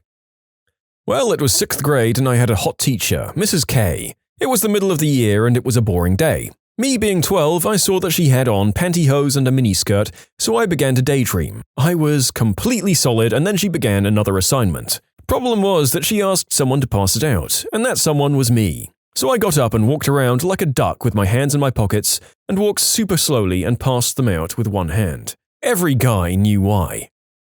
I was a junior in high school and was in my personal finance class, and I was wearing just sweatpants with no boxers because they got too sweaty during gym, so I was rocking it commando. We were giving presentations on something along the lines of how we were going to be financially independent, and we had all of our papers in a stack, and whatever paper she pulled out had to present. When the teacher called my name, I was still at full mast, so I just waistbanded it. About halfway through my presentation, my Johnson relaxes enough to fall out of my waistband and is just angled up down my pant leg in full view of 30 classmates. This one girl takes a picture of it and sent it in a group that I was in with the cool juniors, who weren't narcs, when we were planning parties. Apparently some people thought I had a huge member due to the way the fabric fell down my leg, so it looked like I had an extra 2 inches. So it all worked out in the end. Children of hoarders. When did your parents go beyond the point of no return? My grandmother was a hoarder, but only with food. She would buy in bulk and never throw anything away, even if it was past the expiration date. When we visited, we would very quietly throw some things away and not tell her. There was a jar of pickles in her fridge that was older than me. I'm 27. She did it because she grew up in extreme poverty and neglect. Her mother would just abandon her and her siblings for days, and they would be reduced to digging through trash to eat. When she grew up, she made sure that there would always be food available. This is a thing about children of the Great Depression. My grandmother was happy as a clam when she found out about big box stores like Costco. So much food, most of it inedible and way past due. I lived with my mum and my grandmother, who were both hoarders. The point of no return began when my grandmother got divorced and moved into a smaller house. That's when the "there's no room for anything" excuse became a thing. I think it's just because my grandmother loves shopping. It's her hobby. She will go to places like Kmart and Big Lots and look at their sale shelves for the best deals and get basically whatever is on the shelf. She forgets what she buys too. On multiple occasions, she'll buy me the same book twice, and for Christmas, she literally gets me whole garbage bags worth of small dumb stuff that was on sale. Women's socks in this case. She even apologizes because there were more presents, but she'd lost them. So decades of losing things results in massive piles of forgotten crap, and she's afraid to just have me or some company go through it because her precious items might be in there. "I have a diamond necklace somewhere in there." She hasn't seen that necklace in 20 years. I noticed my dad was over the edge when every cardboard box that entered the house was not allowed to leave because "I can't find a use for it." And we also at one point had 14 miniature schnauzers in a single-story suburban house because "we don't have one in that color yet." God, the animal hoarding really gets to me. My mother-in-law had to have a chihuahua in every color. Never took the time to potty train any of them and never really paid much attention to them. But she had one in every color. Those poor dogs. Dated a girl whose parents were both established hoarders. In fact, they both already had separate homes and never lived together, because each home was already packed with their respective stuff. That's starting out beyond the point of no return. I should note that although we dated exclusively for 7 months, she'd never invite me back to her place, saying, "It's just a bunch of boxes." I have a feeling that she had the hoarding thing going on as well. In my experience, children of hoarders either hold on to everything or hold on to nothing. I can imagine that after growing up there, you'd either accept it as the normal way of life or completely reject your parents' ways, as many children are wont to do. Must feel very liberating going from smelly, claustrophobic madness to a clinical, empty flat. My mother was a hoarder. I don't know when it started. It was well established by the time I was born. She had been forced to give up 2 babies for adoption in her teens, with rumors unconfirmed that it was a close family member that was the father. After that, it always seemed that she spent the rest of her life trying to fill up the hole that those 2 babies left in her heart. She had 6 more children of her own, plus adopted a 7th, me. And then she just started collecting random homeless people and giving them a place to stay. Our house was a typical hoarder's house, filthy and wall-to-wall with junk piled and stacked. It was a horrible embarrassment, and I wonder sometimes how I'd be different if I'd been raised in a normal home. After we kids were grown, sometimes we would come in collectively and do a massive cleanup of the house, and I can still remember the look of sadness and grief on my mum's face when she would sit and watch passively as we carried off all of her piles of junk. And then she would hide as much junk as she could, to keep us from getting rid of it all. That's when I realized she had a weird dysfunctional attachment to this stuff that normal people don't feel. Prior to that, I'd always just thought of her as lazy or maybe just horribly ignorant of how to organize things. As I understand it in my mother, it was loss. The terrible sense of loss and helplessness she felt in having her babies taken from her. She just couldn't cope with that, and in her mind, keeping things and other people was a way of avoiding loss. It was a comfort to her to have things and people, but never really enough to fulfill her, so she had to always have more. Like an addiction, I guess. I had another thought. As I mentioned, I am adopted. I have various dysfunctions, but no tendency towards hoarding. Both of my sisters, though, who were her natural daughters, have that tendency as well. In times of high stress in their lives, I've seen them start to hoard things and fill up their homes. Fortunately, they have a better network of support and a less traumatic past than my mother had, so they haven't crossed over into the point of no return phase. I just find it interesting that there appears to be a genetic element to hoarding. Dated a girl with a hoarder mum. Their full-size basement, over 2,000 square feet, was always wall-to-wall with just stuff, with a little path to get to the washer and dryer. It didn't creep into the upstairs until the first son moved away. Girlfriend had 2 older brothers, and then the brother's room was filled with dollar store stuff and old clothes. The other brother graduated and moved out, and his room was filled with junk. Then the marriage started to fall apart, and that's the state I saw it in. Then the entry hall was floor-to-ceiling with boxes with about a 2-foot-wide path that took you to the living room or right to the bedrooms. The couch was clear with about a 3-foot path in front of it. Racks of clothes stacked with boxes. Lots and lots of unopened dollar store toys. All of her kids were older than 18 and no grandkids. The kitchen was stacked with piles of old newspapers. Only about 2 open spots to eat at the kitchen table. I broke up with her daughter just before she moved out, so I don't know how it ended. I'm guessing not well. This sounds like my in-laws. The kids' rooms were turned into storage one by one as they moved out. It went from stuff they didn't want to throw out to the contents of their parents' houses when they passed away because they couldn't get rid of or sell anything. Now they go to estate sales regularly looking for cheap things to give their kids. They absolutely have good finds once in a while, but for the most part, the stuff is in piles in unused rooms, bedrooms, closets, and wherever else they find. I got laid off, so I took some time to go and clean out my partner's old room. Day 1, I had about 5 full trash bags that I left to go and get some food. I returned to the house to see her going through the trash bags. That's when I realized how bad the problem really was.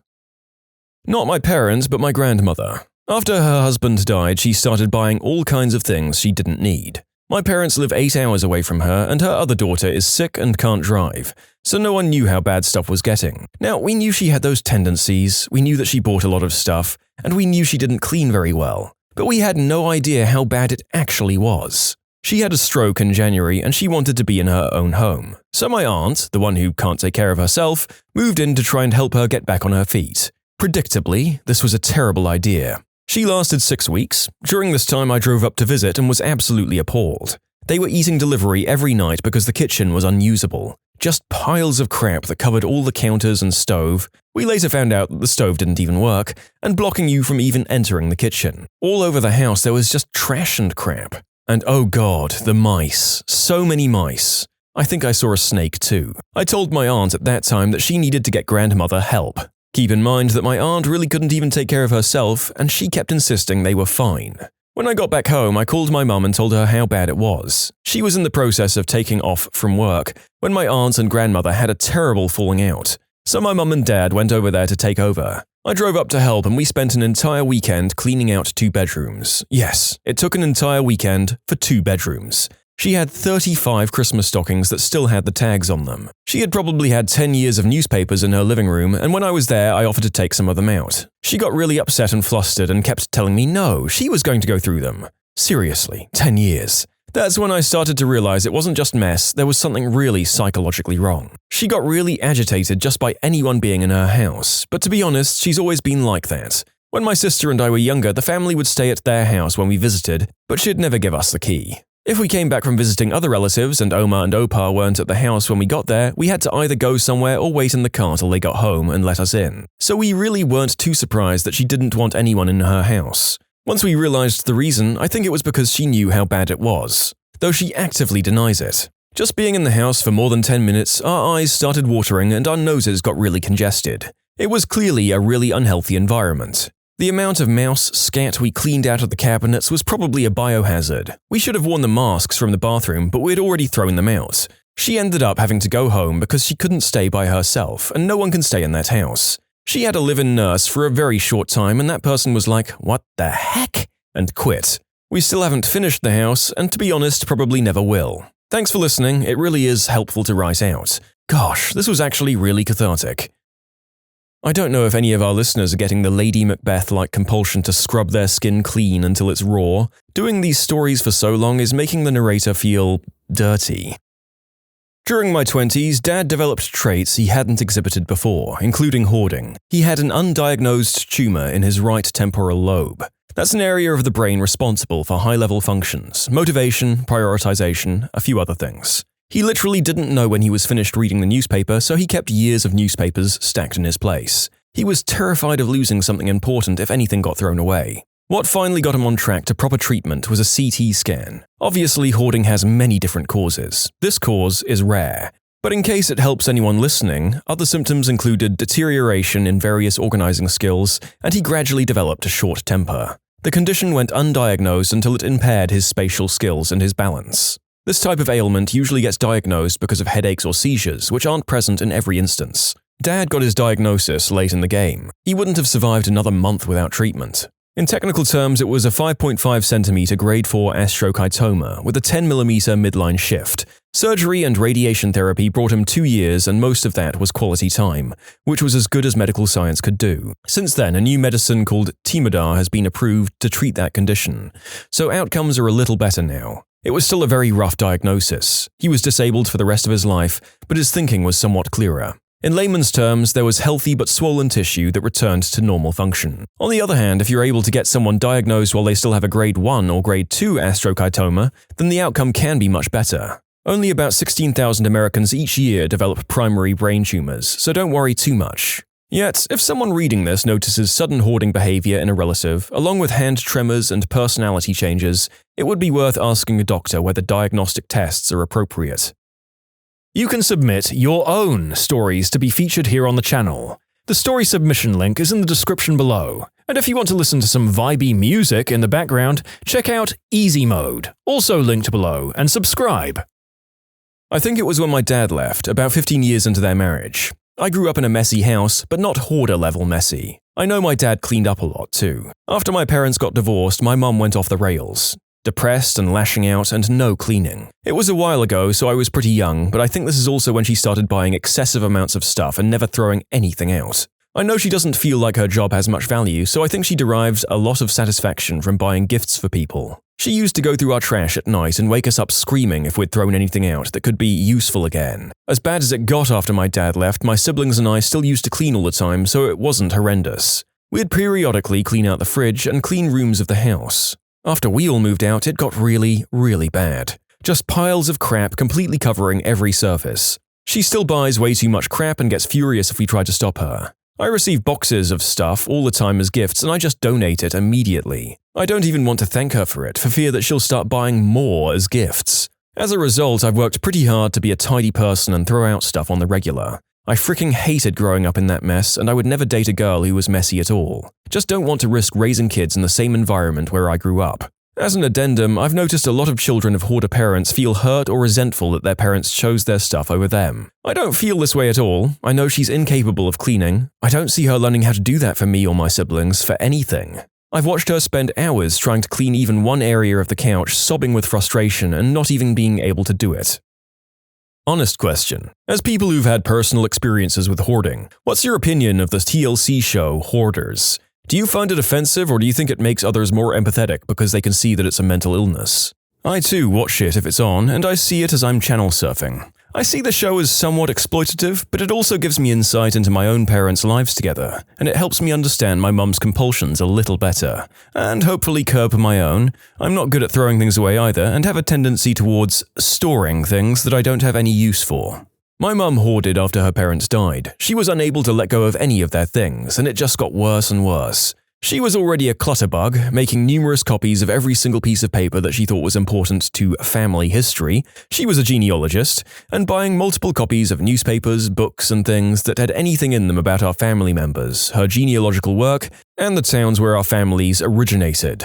My dad, bless his heart, is still cleaning out from under all her stuff, more than 3 years after her death. It's hard on him. He describes the piles and boxes and file cabinets as time bombs, because without fail, as he's going through pounds upon pounds of useless papers, he'll find something important, touching, or really valuable. Pieces of her jewelry, photos of her as a young woman, letters from people long passed away that should be saved. It's just incredible the minutiae she thought were important, and the important things she thought weren't worth much. They're exactly the opposite of what we see as valuable or not. Mine were beyond the point of no return when they got their 12th cat. Poor kitties. As damaging as hoarding can be to the people doing it, the fact that it can wildly affect their kids and pets is possibly the most tragic part. Most animals that you see in rescues who come from hoarding situations are wildly traumatized. My mother owned 3 small businesses. During the financial crisis of 2008, the bank recalled the business loan. She refused to deal with the loss and has now idealized that time in her life as the best thing that ever happened to her, even though it was awful for pretty much everyone because how she mishandled her finances so badly and put the family in debt to the tune of hundreds of thousands of dollars. Anyway, imagine having the inventory of 3 Walgreens. Her businesses had nothing to do with pharmacies, but they have a similar level of inventory. All the hallways, the bedrooms, the living room, family room, dining, kitchen, and the others are totally unusable. Boxes and loose mountains of product are stacked higher than your head. You can only sleep on half of your bed because the other half is covered in stuff, and to access the bed you have to climb up and over stacks of boxes. You live in constant fear that the family pets are going to dislodge something and be buried alive. You live in fear that you are going to be buried alive. That's what life was like for 7.5 years. No amount of therapy or medication or throwing things away. We once brought a dumpster to the house and got rid of an entire bedroom full of junk, but she replaced it within a week. Or any serious talks about any change of her behavior. For unrelated reasons, my parents got divorced this year. A stipulation of the divorce was that she and her stuff had to vacate the home. Instead of hiring moving trucks, she was doing 2 or 3 trips daily with her minivan. My dad had to get a court order forcing her to move the stuff, and the judge made my dad vacate the premises because my mum insisted that he was the problem. It took a fleet of U-Hauls and 24 hours going hard to remove all her stuff. She's happy with all of her stuff. She chose it over her family over and over again. It was always more important than us, more important than our safety and health. I wish that she loved me more than she loves a box of expired product that hasn't been opened since 2008, but she doesn't, and I've spent a lot of time in therapy dealing with that. I'm so sorry. That really is one of the most emotionally hard things about living with a hoarder. It's miserable dealing with the physical aspects, the filth, danger, and waste, but the emotional aspect of coming in a distant second to useless crud is so much worse. My mum is a chronic hoarder and refuses to throw anything away and is constantly buying new stuff. Food, clothes, dishes, blankets and paintings, magazines, you name it. I bet I can dig through a pile at home and find it. She buys food from a discount market and everything else from thrift stores because she can't pass up such a good deal. She grew up on a farm where they didn't have it that bad. Her dad made a lot of money, but he was a hoarder too. When he died, we cleared out 3 sheds of pure junk from the farm. I may have had my point of no return yesterday. December 26th. I was at my parents' house cooking with my mum, and she said, "Can you get me the milk from the fridge?" I opened the fridge and the first thing I saw front and center was a big block of moldy cheese. I asked where the milk is and my mum said, "Oh, it's in the back." I lost it. If the first thing I see is moldy cheese, then by my logic, the milk at the back is going to be crap. I started grabbing open containers and throwing them at the trash. Tomato paste with a thick cap of mold, a Tupperware with green crab meat, a plastic container with dark green guacamole. Anything I thought looked like it was spoiled. My mum freaked out and ran over to the garbage saying, "This is still good! This is still good!" While picking things out of the trash, I just looked at her, dropped the container I had in my hand on the floor, and walked over to the couch where I remained for the next 6 hours, waiting for my ride to get there. I just couldn't stand it anymore.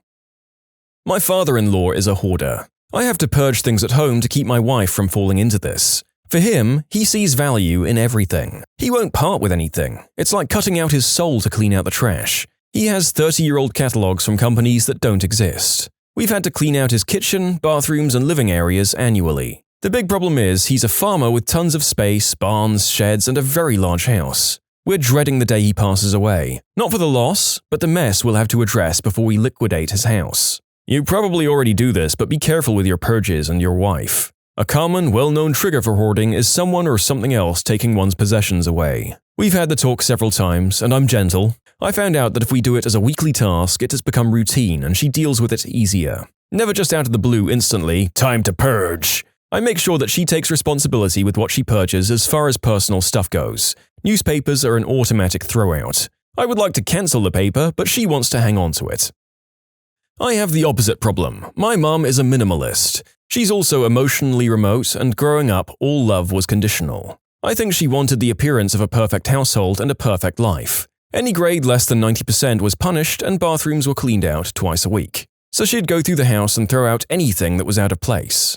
Our house was sterile and cold. The only memories I have left of my childhood are a single photo album that she puts in the basement, and anything that I've managed to squirrel away. She has thrown everything away from my dad's childhood and has 3 pictures from hers. I go into a panic when I can't find anything because growing up it meant that she had snatched it. I find myself accumulating stuff, now being an adult, because I'm comforted by things being around me. I can't be attacked when my back is against a hard surface. She gave me a copy of that awful life-saving magic of cleaning up for Christmas. Thanks, Mum. Something I can respond to. My mum was always very messy before I was born, but it wasn't anything crazy. My father cheated on her because she could be very manipulative and, well, she's just crazy. Anyway, he left her with 4 kids, paid child support, but not much else. I think she just felt like she lost everything. Lost her home, lost her life, just lost it. She gets knocked up, with me, from some rebound guy she was dating, and that ended quickly. So it's me, my brother, and 3 sisters. Fast forward a few years and we have 117 cats in a 3-bedroom house. My mum sleeps in one room with me and my sisters cram into another bedroom. My brother sleeps on the floor because obviously the 3rd bedroom became the spare room, which was crammed floor to ceiling with old clothes and toys. Then it just started spiraling from there. Fast forward another few years and there were garbage bags of old tattered clothing everywhere in the house, garbage bags of actual garbage, stacks of newspapers, and oh gosh, those fricking TV guides. Ugh, frick those TV guides. And of course, lots of cats and cat poo, cat pee, and dead cats. Also, we could always tell how long we'd lived somewhere by how many dead Christmas trees there were in the house. We had to cover up the windows with cardboard to make sure the neighbors couldn't see in. Friends weren't allowed over, and in case you're wondering, yes, being raised under constant fear of others finding out you're a secret monster does in fact lead to some incredibly debilitating intimacy issues. But it did give me some heart-wrenching crap to write about in my college application essays. Hello, Stanford. When you subscribe, make sure to hit the bell to turn on notifications. Put the playlist on in the background to finish listening to all the stories, or if you want some vibey music to put on in the background, check out easymode. If you like Am I the Genius, give Am I the Jerk a shot. Everything linked in the description.